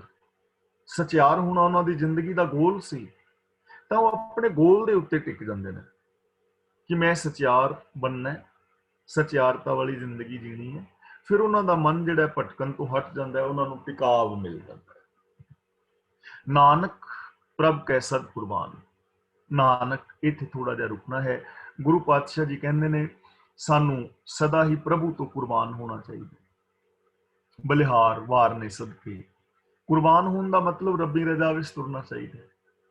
ਸਾਨੂੰ ਆਪਣਾ ਆਪਾ ਛੱਡ ਦੇਣਾ ਚਾਹੀਦਾ, ਆਪਣੀ ਇਨਫੀਰੀਓਰਿਟੀ ਕੰਪਲੈਕਸ, ਸੁਪਰੀਓਰਿਟੀ ਕੰਪਲੈਕਸ, ਇਹਨਾਂ ਚੋਂ ਬਾਹਰ ਆ ਜਾਣਾ ਚਾਹੀਦਾ। ਸਾਨੂੰ ਆਪਣੀ ਈਗੋ, ਆਪਣਾ ਹੰਕਾਰ, ਆਪਣੇ ਮਨ ਦੀ ਭੈੜੀ ਮੱਤ ਛੱਡ ਕੇ ਗੁਰੂ ਦੀ ਚੰਗੀ ਮੱਤ ਅਪਣਾ ਲੈਣੀ ਚਾਹੀਦੀ ਹੈ। ਸਿਸਟਮ ਨੂੰ ਤੋੜਨ ਦੀ ਬਜਾਏ ਸਿਸਟਮ ਦੇ ਵਿੱਚ ਰਹਿਣਾ ਸਿੱਖ ਲੈਣਾ ਚਾਹੀਦਾ ਹੈ। ਹੁਣ ਦੇਖੋ, ਅਸੀਂ 2 ਮਿੰਟ ਪਹਿਲਾਂ ਤੁਸੀਂ ਗੱਲ ਕਰ ਰਹੇ ਸੀ ਨਾ, ਜਿਵੇਂ ਮਾਸਕ ਦੀ ਗੱਲ ਹੀ ਕਰ ਰਹੇ ਹਾਂ, ਤਾਂ ਜਿਵੇਂ ਹੁਣ ਸਿਸਟਮ ਹੈ ਕਿ ਮਾਸਕ ਪਾ ਕੇ ਜਾਣਾ ਹੈ, ਤਾਂ ਬਹੁਤੇ ਲੋਕ ਨਹੀਂ ਨਾ ਪਾ ਰਹੇ, ਤੇ ਉਹ ਸਮਝ ਰਹੇ ਨੇ ਕਿ ਅਸੀਂ ਧੋਖਾ ਦੇ ਰਹੇ ਹਾਂ। ਹੁਣ ਧੋਖਾ ਕਿਹਨੂੰ ਦੇ ਰਹੇ ਹੋ? ਸਾਨੂੰ ਚਾਹੀਦਾ ਨਾ ਕਿ ਜੇ ਅਸੀਂ ਠੀਕ ਵੀ ਹਾਂ ਤਾਂ ਦੂਜਿਆਂ ਦੇ ਭਲੇ ਵਾਸਤੇ ਸਾਨੂੰ ਪਾ ਲੈਣਾ ਚਾਹੀਦਾ। ਜੇ ਅਸੀਂ ਟ੍ਰੈਫਿਕ ਵਿੱਚ ਆ ਤਾਂ ਸਾਨੂੰ ਟ੍ਰੈਫਿਕ ਦੇ ਰੂਲ ਫੋਲੋ ਕਰਨੇ ਚਾਹੀਦੇ ਨੇ। ਜੇ ਅਸੀਂ ਆਪ ਮਰਨਾ ਵੀ ਚਾਹੁੰਦੇ ਹਾਂ ਤਾਂ ਸਾਨੂੰ ਦੂਜਿਆਂ ਦਾ ਖਿਆਲ ਰੱਖਣਾ ਚਾਹੀਦਾ। ਯਾਰ, ਮੇਰੇ ਗਲਤ ਕਰਨ ਦੇ ਨਾਲ ਮਤਲਬ ਹੋਰਾਂ ਦਾ ਨੁਕਸਾਨ ਹੋਏਗਾ, ਇੰਨਾ ਹੀ ਬੰਦਾ ਖਿਆਲ ਰੱਖ ਲਵੇ, ਤਾਂ ਸਾਨੂੰ ਰੱਖਣਾ ਚਾਹੀਦਾ ਨਾ ਖਿਆਲ। ਨਾਨਕ ਪ੍ਰਭ ਕੈ ਸਦ ਕੁਰਬਾਨ ਦਾ ਮਤਲਬ ਸਾਨੂੰ ਰੱਬੀ ਰਜ਼ਾ ਦੇ ਵਿੱਚ ਤੁਰਨਾ ਚਾਹੀਦਾ, ਰੱਬ ਅੱਗੇ ਆਤਮ ਸਮਰਪਣ ਕਰਨਾ ਚਾਹੀਦਾ ਹੈ, ਸਾਨੂੰ ਕੁਦਰਤ ਦੇ ਨਿਯਮਾਂ ਨੂੰ ਫੋਲੋ ਕਰਨਾ ਚਾਹੀਦਾ ਹੈ, ਗੁਰੂ ਦੀ ਬਾਣੀ ਮੁਤਾਬਕ ਜ਼ਿੰਦਗੀ ਜੀਣੀ ਚਾਹੀਦੀ ਹੈ। ਜਦੋਂ ਜੀਣੀ ਹੀ ਹੈ ਤੇ ਪ੍ਰੇਮ ਨਾਲ ਜੀ ਲਓ, ਜਦੋਂ ਬੋਲਣਾ ਹੀ ਹੈ ਤੇ ਸੱਚ ਬੋਲ ਲਓ, ਜਦੋਂ ਜ਼ਿੰਦਗੀ ਜੀਣੀ ਹੈ ਤੇ ਮੁਸਕਰਾ ਕੇ ਜੀ ਲਓ, ਹੱਸ ਕੇ ਜੀ ਲਓ, ਹੱਸ ਕੇ ਜੀ ਲਓ, ਪਿਆਰ ਦੇ ਨਾਲ ਜੀ ਲਓ। ਕੱਲ ਮੇਰੇ ਖਿਆਲ 'ਚ ਸ਼ਾਇਦ ਮੈਂ ਕੱਲ ਤੁਹਾਨੂੰ ਗੱਲ ਸੁਣਾਈ ਸੀ, ਇੱਕ ਅੰਗਰੇਜ਼ ਔਰਤ ਹੈ, ਬੜੀ ਅਮੀਰ, ਤੇ ਉਹਨੇ ਆਪਣੇ ਮਰਨ ਤੋਂ ਪਹਿਲਾਂ ਇੱਕ ਲੈਟਰ ਲਿਖਿਆ ਹੈ। ਉਹਨੂੰ ਕੈਂਸਰ ਹੋ ਗਿਆ ਸੀ ਤੇ ਉਹਨੇ ਇੱਕ ਲੈਟਰ ਲਿਖਿਆ ਬਹੁਤ ਵਧੀਆ। ਉਹਨੂੰ ਕੈਂਸਰ ਹੋ ਗਿਆ, ਉਹਦੇ ਸਿਰ ਦੇ ਸਾਰੇ ਵਾਲ ਵਗੈਰਾ ਉੱਡ ਗਏ ਨੇ, ਉਹਦੇ ਕੋਲ ਆਪਣਾ ਹਵਾਈ ਜਹਾਜ਼ ਵੀ ਹੈ, ਤੇ ਜਿਹਦੇ ਕੋਲ ਆਪਣਾ ਹਵਾਈ ਜਹਾਜ਼ ਜੇ ਬਾਕੀ ਉਹਦੇ ਕੋਲ ਕਿੰਨਾ ਕੁਛ ਹੋਏਗਾ ਤਾਂ ਅਸੀਂ ਸਮਝ ਸਕਦੇ ਹਾਂ। ਤਾਂ ਉਹਨੇ ਆਪਣੇ ਲੈਟਰ ਦੇ ਵਿੱਚ ਲਿਖਿਆ ਹੈ ਕਿ ਮੈਂ ਬਹੁਤ ਚੰਗੀ ਇੱਕ ਗਾਇਕ ਹਾਂ, ਲੇਕਿਨ ਅੱਜ ਮੈਂ ਚੰਦ ਸ਼ਬਦ ਬੋਲ ਸਕਦੀ ਹਾਂ। ਮੇਰੇ ਕੋਲ ਆਪਣਾ ਹਵਾਈ ਜਹਾਜ਼ ਹੈ, ਮੈਂ ਦੁਨੀਆ ਵਿੱਚ ਜਿੱਥੇ ਮਰਜ਼ੀ ਜਾ ਸਕਦੀ ਸੀ, ਜਾਂਦੀ ਸੀ, ਲੇਕਿਨ ਅੱਜ ਮੈਂ ਸਿਰਫ ਵੀਲ ਚੇਅਰ ਦੇ ਉੱਤੇ ਹਸਪਤਾਲ ਦੇ ਕਮਰੇ ਦੇ ਅੰਦਰ ਜਾਂ ਬਾਹਰ ਟੈਸਟ ਕਰਾਉਣ ਵਾਸਤੇ ਜਾ ਸਕਦੀ। ਕਹਿੰਦੀ ਮੇਰੇ ਕੋਲ ਪੈਸਾ ਸੀ, ਮੈਂ ਬਹੁਤ ਵੱਡੇ ਵੱਡੇ 5 ਸਟਾਰ ਹੋਟਲਾਂ ਦੇ ਵਿੱਚ ਜਾਂਦੀ ਸੀ ਔਰ ਜਾ ਸਕਦੀ ਸੀ, ਮੈਂ ਬਹੁਤ ਕੁਝ ਖਾ ਸਕਦੀ ਸੀ, ਮੇਰੇ ਕੋਲ ਖਾਣ ਵਾਸਤੇ ਪੈਸਾ ਪਦਾਰਥ ਭਰੇ ਪਏ ਨੇ, ਲੇਕਿਨ ਅੱਜ ਮੇਰੀ ਖੁਰਾਕ ਸਿਰਫ ਕੁਝ ਗੋਲੀਆਂ ਤੇ ਕੁਝ ਦਵਾਈਆਂ ਹੀ ਰਹਿ ਗਈਆਂ। ਮੈਂ ਪੂਰੀ ਦੁਨੀਆ ਦਾ ਚੱਕਰ ਲਾਇਆ ਸੀ, ਬਹੁਤ ਇੱਧਰ ਉੱਧਰ ਮੈਂ ਘੁੰਮੀ ਫਿਰੀ ਸਾਂ, ਲੋਕ ਮੈਨੂੰ ਲਾਈਕ ਕਰਦੇ ਸਨ, ਮੈਂ ਲੋਕਾਂ ਨੂੰ ਪਸੰਦ ਕਰਦੀ ਸਾਂ, ਲੇਕਿਨ ਅੱਜ ਮੇਰੇ ਕੋਲ ਕੁਝ ਮੇਰੇ ਫਰੈਂਡਸ ਨੇ, ਕੁਝ ਮੇਰੇ ਰਿਸ਼ਤੇਦਾਰ ਨੇ। ਤਾਂ ਦੇਖੋ, ਅਖੀਰ ਦੇ ਵਿੱਚ ਐਸਾ ਕੁਝ ਹੋ ਜਾਂਦਾ ਨਾ, ਤਾਂ ਅੱਜ ਮੇਰੇ ਕੋਲ ਕੌਣ ਨੇ ਜੋ ਗੱਲ ਕਹਿਣਾ ਚਾਹੁੰਦੀ? ਮੇਰੇ ਕੁਝ ਫਰੈਂਡਸ ਔਰ ਮੇਰੇ ਰਿਸ਼ਤੇਦਾਰ ਨੇੜਲੇ।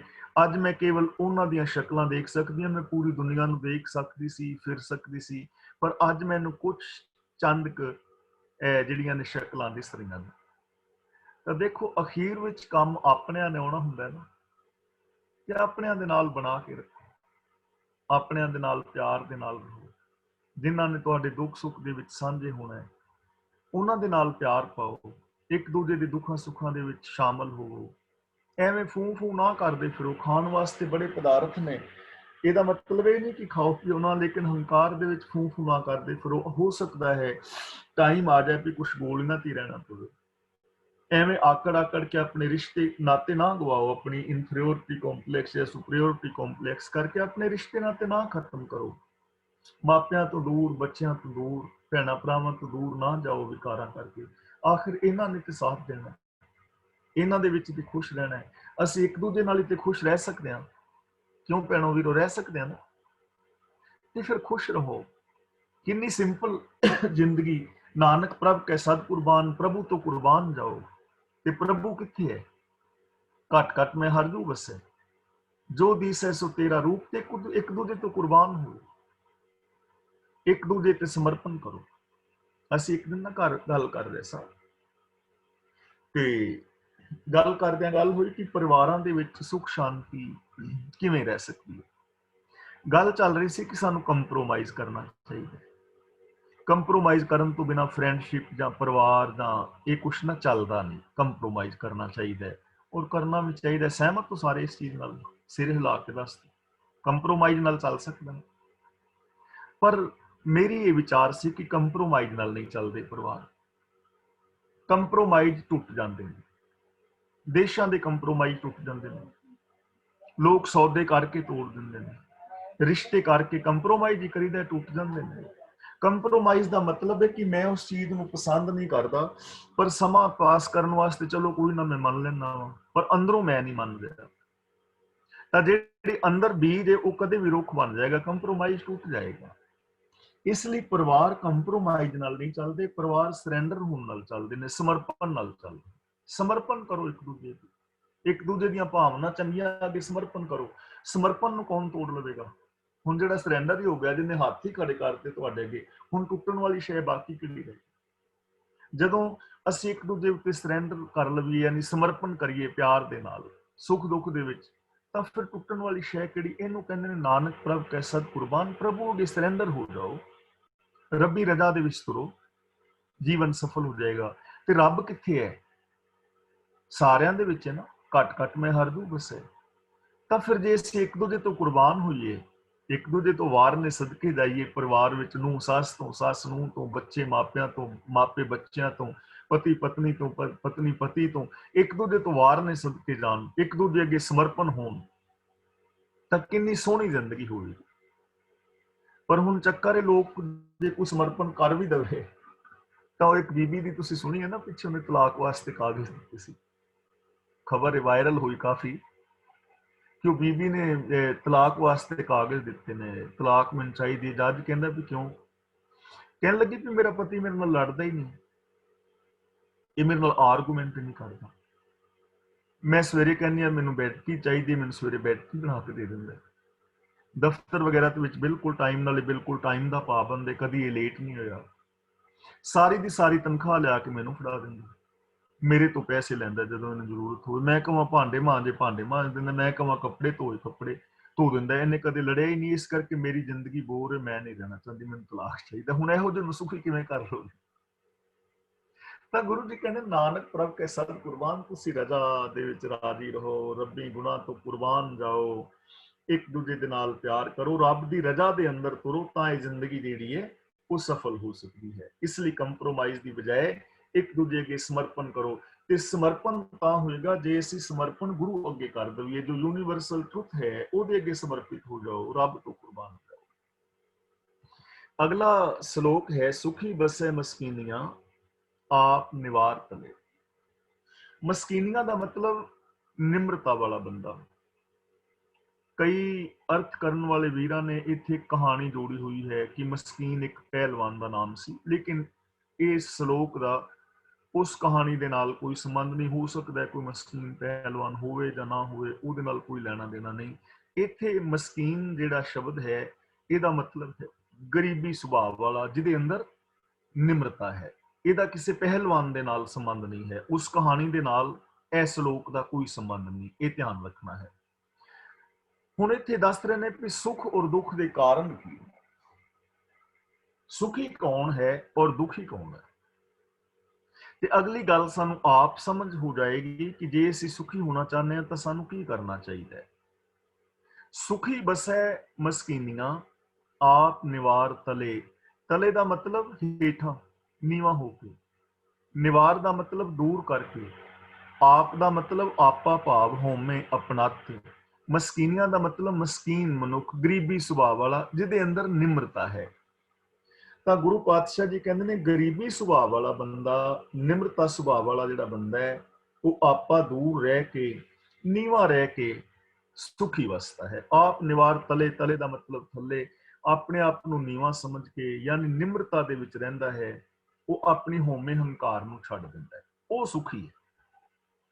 ਹੁਣ ਇਹ ਚੀਜ਼ ਨਾ ਥੋੜੀ ਜਿਹੀ ਸਮਝਣ ਵਾਲੀ ਹੈ। ਜਿਵੇਂ ਮੈਂ ਬਾਰ-ਬਾਰ ਰੋਜ਼ ਬੇਨਤੀ ਕਰ ਰਿਹਾ ਕਿ ਹੋਮੇ ਜਿਹੜੀ ਹੈ, ਅਸੀਂ ਉਹਦੀ ਇੰਟਰਪ੍ਰੀਟੇਸ਼ਨ ਪੂਰੀ ਤਰ੍ਹਾਂ ਠੀਕ ਨਹੀਂ ਕਰ ਪਾਏ, ਇਸ ਕਰਕੇ ਅਸੀਂ ਲਾਭ ਵੀ ਨਹੀਂ ਲੈ ਸਕੇ। ਹੋਮੇ ਦੇ ਦੇਖੋ ਦੋ ਰੂਪ ਨੇ ਵਿਗੜੇ ਹੋਏ, ਇੱਕ ਤੇ ਹੈ ਇਨਫੀਰੀਅਰਿਟੀ ਕੰਪਲੈਕਸ ਔਰ ਇੱਕ ਹੈ ਸੁਪੀਰੀਅਰਿਟੀ ਕੰਪਲੈਕਸ। ਇਹ ਦੋਵੇਂ ਹੀ ਗਲਤ ਨੇ। ਜੇ ਇਹਨਾਂ ਦੋਵਾਂ ਦੇ ਵਿੱਚੋਂ ਇੱਕ ਵੀ ਹੋਏਗਾ ਤੇ ਸੁਖੀ ਨਹੀਂ ਵਸ ਪਾਓਗੇ, ਇਹਨਾਂ ਦੋਵਾਂ ਨੂੰ ਛੱਡਣਾ ਪੈਣਾ। ਹੁਣ ਦੇਖੋ ਜਿਹਦੇ ਅੰਦਰ ਇਨਫੀਰੀਅਰਿਟੀ ਕੰਪਲੈਕਸ ਹੈ, ਨੈਗੇਟਿਵਿਟੀ ਹੈ, ਉਸ ਬੰਦੇ ਨੂੰ ਤੁਸੀਂ ਸੁਖੀ ਕਿਵੇਂ ਕਰ ਲੋਗੇ? ਜਿਹੜਾ ਸੋਚ ਹੀ ਇਹ ਰਿਹਾ ਹੈ ਕਿ ਇਹ ਸੰਸਾਰ ਵਿੱਚ ਸੁੱਖ ਨਹੀਂ, ਸੰਸਾਰ ਵਿੱਚ ਚਾਰ ਚੁਫੇਰੇ ਦੁੱਖ ਨੇ, ਇੱਥੇ ਕੋਈ ਕਿਸੇ ਦਾ ਨਹੀਂ, ਇੱਥੇ ਕਿਸੇ ਦਾ ਵਿਸ਼ਵਾਸ ਨਹੀਂ ਕਰਨਾ ਚਾਹੀਦਾ, ਇੱਥੇ ਤੇ ਪਾਪ ਔਰ ਅਪਰਾਧ ਫੈਲੇ ਹੋਏ ਨੇ, ਸੁਖੀ ਹੋਇਆ ਹੀ ਨਹੀਂ ਜਾ ਸਕਦਾ, ਸੁਖੀ ਹੋਣ ਵਾਲੀਆਂ ਗੱਲਾਂ ਤੇ ਜੀ ਬੇਕਾਰ ਨੇ, ਉਸ ਸਮੇਂ ਤੇ ਲੱਦ ਗਏ, ਹੁਣ ਤੇ ਮਨੁੱਖਤਾ ਰਹੀ ਹੀ ਨਹੀਂ, ਮੈਂ ਤੇ ਕੁਛ ਕਰਨ ਜੋਗਾ ਹੈ ਹੀ ਨਹੀਂ, ਮੈਂ ਤੇ ਸਫਲ ਹੋ ਹੀ ਨਹੀਂ ਸਕਦਾ, ਹੁਣ ਤੇ ਬੁੱਢੇ ਹੋ ਗਏ ਜੀ, ਹੁਣ ਕਿੱਥੇ, ਹੁਣ ਤੇ ਆ ਬੜਾ ਭੈੜਾ ਸਮਾਂ ਆ ਰਿਹਾ, ਹੁਣ ਤੇ ਦੁਨੀਆ ਵਿਨਾਸ਼ ਵਾਲੇ ਪਾਸੇ ਜਾ ਰਹੀ ਹੈ, ਰੱਬ ਮੈਨੂੰ ਤੇ ਚੌਕੀ ਲਵੇ ਤੇ ਠੀਕ ਹੈ, ਮੈਨੂੰ ਤੇ ਕੋਈ ਚੰਗਾ ਸਮਝਦਾ ਹੀ ਨਹੀਂ। ਹੁਣ ਜਿਹਦੇ ਅੰਦਰ ਇਹ ਵਿਚਾਰ ਨੇ ਉਹਨੂੰ ਸੁਖੀ ਕਿਵੇਂ ਕਰ ਲਓ? ਉਹਨੂੰ ਸੁਖੀ ਕਿਵੇਂ ਕਰ ਲਓ? ਕੋਈ ਸਾਧਨ ਨਹੀਂ ਹੈ। ਇਹਨਾਂ ਵਿਚਾਰਾਂ ਤੋਂ ਬਾਹਰ ਆਏਗਾ ਤੇ ਸੁਖੀ ਹੋਏਗਾ। ਇੱਕ ਤਾਂ ਐਸਾ ਬੰਦਾ ਹੈ ਤੇ ਦੂਜਾ ਐਸਾ ਬੰਦਾ ਹੈ ਜਿਹਦੇ ਅੰਦਰ ਸੁਪੀਰੀਅਰਿਟੀ ਕੰਪਲੈਕਸ ਹੈ। ਉਹ ਕਹਿੰਦਾ ਜੋ ਮੈਂ ਕਹਿ ਰਿਹਾ ਇਹ ਠੀਕ ਹੈ, ਜੋ ਮੈਂ ਕਹਿ ਰਿਹਾ ਉਹ ਹੀ ਠੀਕ ਹੈ। ਉਹ ਆਪਣੀਆਂ ਹੀ ਭਾਵਨਾਵਾਂ ਦੀ ਕਦਰ ਕਰੇਗਾ, ਦੂਜਿਆਂ ਦੀਆਂ ਭਾਵਨਾਵਾਂ ਦੀ ਕਦਰ ਨਹੀਂ ਕਰੇਗਾ। ਜਿਵੇਂ ਪੈਰਾਨਾਈਡ ਪਰਸਨੈਲਿਟੀ ਡਿਸਆਰਡਰ ਦੀ ਸੀ ਗੱਲ ਕੀਤੀ ਸੀ ਕਿ ਜਿਸ ਦੇ ਅੰਦਰ ਇਹ ਪਰਸਨੈਲਿਟੀ ਡਿਸਆਰਡਰ ਆ ਜਾਏ, ਉਹਦੀ ਪਹਿਲੀ ਨਿਸ਼ਾਨੀ ਇਹ ਹੁੰਦੀ ਹੈ ਕਿ ਉਹ ਕਹਿੰਦਾ ਮੈਂ ਠੀਕ ਹਾਂ, ਬਾਕੀ ਗੱਲ ਨਹੀਂ। ਦੂਜੀ ਗੱਲ, ਉਹ ਆਪਣੀ ਸ਼ੋਭਾ ਕਰਾਉਣ ਵਾਸਤੇ ਨਵੇਂ-ਨਵੇਂ ਫਾਰਮੂਲੇ ਵਰਤੇਗਾ ਕਿ ਕੋਈ ਮੇਰੀ ਸ਼ੋਭਾ ਕਰੇ। ਉਹ ਕੁਝ ਵੀ ਕਰਨ ਲਈ ਤਿਆਰ ਹੋ ਜਾਏਗਾ। ਉਹ ਬੇਮਤਲਬੀ ਸ਼ਾਪਿੰਗ ਕਰੇਗਾ, ਉਹ ਕਾਰ ਡਰਾਈਵ ਕਰੇਗਾ ਤੇ ਬੜੀ ਤੇਜ਼ ਸਪੀਡ ਦੇ ਨਾਲ ਕਰੇਗਾ। ਉਹਨੂੰ ਜੇ ਤੁਸੀਂ ਨਿੱਕੀ ਜੀ ਗੱਲ ਵੀ ਉਹਦੇ ਖਿਲਾਫ ਕਹਿ ਦਿਓਗੇ, ਨਾਲ ਦੇ ਨਾਲ ਉਹ ਲੜਨ ਮਰਨ ਵਾਸਤੇ ਤਿਆਰ ਹੋ ਜਾਏਗਾ। ਤੇ ਐਸੇ ਬੰਦੇ ਨੂੰ ਤੁਸੀਂ ਸੁਖੀ ਕਿਵੇਂ ਕਰ ਸਕਦੇ ਹੋ?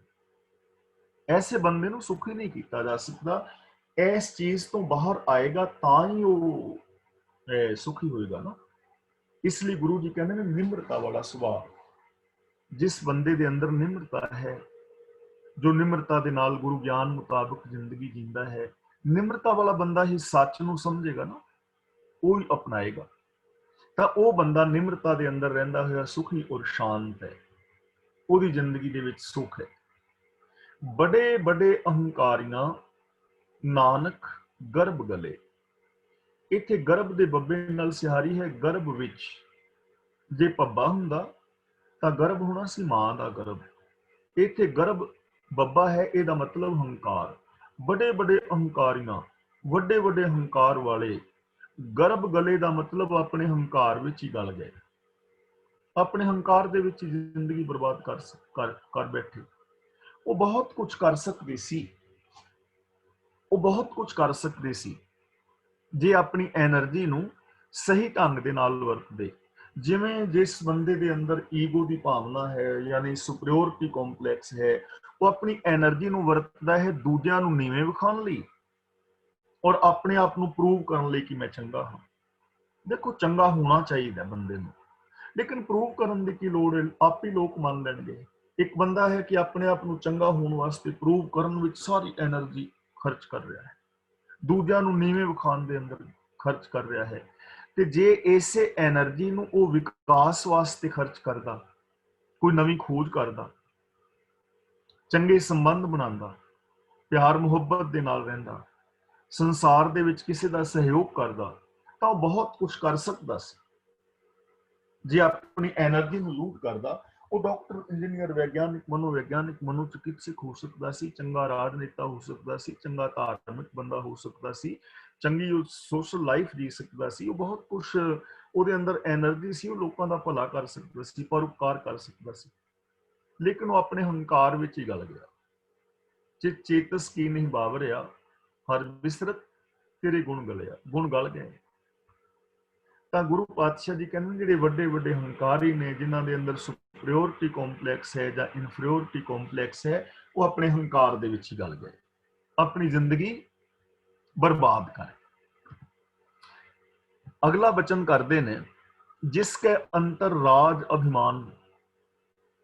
ਹੁਣ ਦੇਖੋ, ਰਾਜਾ ਹੋਣਾ ਮਾੜਾ ਨਹੀਂ ਹੈ, ਸਗੋਂ ਤਖਤ ਦੇ ਉੱਤੇ ਚੰਗੇ ਰਾਜੇ ਬਹਿਣੇ ਚਾਹੀਦੇ ਨੇ। ਤਖਤ ਰਾਜਾ ਸੋਭ ਹੈ, ਜੇ ਤਖਤ ਲਾਇਕ ਹੋਈ। ਜੇ ਚੰਗੇ ਲੋਕ ਐਮਐਲਏ, ਐਮਪੀ, ਪ੍ਰਧਾਨ ਮੰਤਰੀ, ਰਾਸ਼ਟਰਪਤੀ ਬਣਨਗੇ, ਰਾਜ ਸੱਤਾ ਵਿੱਚ ਆਉਣਗੇ, ਤਾਂ ਉਹ ਪ੍ਰਜਾ ਨੂੰ ਸੁੱਖ ਦੇਣਗੇ, ਉਹ ਚੰਗੇ ਕਾਨੂੰਨ ਬਣਾਉਣਗੇ, ਰੋਜ਼ਗਾਰ ਦੇ ਸਾਧਨ ਪੈਦਾ ਕਰਨਗੇ, ਵਾਧੂ ਟੈਕਸ ਜਨਤਾ ਤੇ ਨਹੀਂ ਪਵੇਗਾ, ਰਿਸ਼ਵਤਖੋਰੀ ਆਦਿਕ ਨਹੀਂ ਹੋਏਗੀ, ਦੇਸ਼ ਔਰ ਸਮਾਜ ਸੁਖੀ ਵਸੇਗਾ। ਚੰਗੇ ਰਾਜੇ ਬਾਦਸ਼ਾਹ ਆਉਣੇ ਚਾਹੀਦੇ ਨੇ। ਪਰ ਜਦੋਂ ਕੋਈ ਗਲਤ ਰਾਜਾ ਬਾਦਸ਼ਾਹ ਰਾਜਨੀਤਿਕ ਆ ਜਾਏ ਤੇ ਉਹਦੇ ਅੰਦਰ ਹੋਵੇ ਵੀ ਹੰਕਾਰ, ਹੰਕਾਰ ਦਾ ਭਰਿਆ ਹੋਵੇ, ਤੇ ਉਤੋਂ ਰਾਜਾ ਬਣ ਜਾ, ਜਿਵੇਂ ਕਹਿੰਦੇ ਨਾ, ਕੁਛ ਕਰੇਲਾ ਤੇ ਕੁਛ ਨਿੰਮ ਤੇ ਚੜ ਗਏ, ਪਹਿਲੋਂ ਹੀ ਕੌੜਾ ਤੇ ਨਿੰਮ ਤੇ ਚੜਾਤਾ। ਆਮ ਕਹਾਵਤ ਨਹੀਂ, ਕੁਛ ਕਮਲੀ ਤੇ ਕੁਛ ਬੜੀਆਂ ਵਾਲੇ ਰਾਹ ਪੈ ਗਈ, ਕੁਛ ਬਾਂਦਰ ਤੇ ਕੁਛ ਹੱਥ ਵਿੱਚ ਡੱਬੀ ਆ ਗਈ। ਜੇ ਬਾਂਦਰ ਦੇ ਹੱਥ ਵਿੱਚ ਡੱਬੀ ਆ ਜਾਏ ਤੇ ਉਹਨੂੰ ਅੱਗ ਲਾਉਣ ਦੀ ਜਾਚ ਆ ਜਾਏ ਤੇ ਬਾਂਦਰ ਕੀ ਕਰੇਗਾ?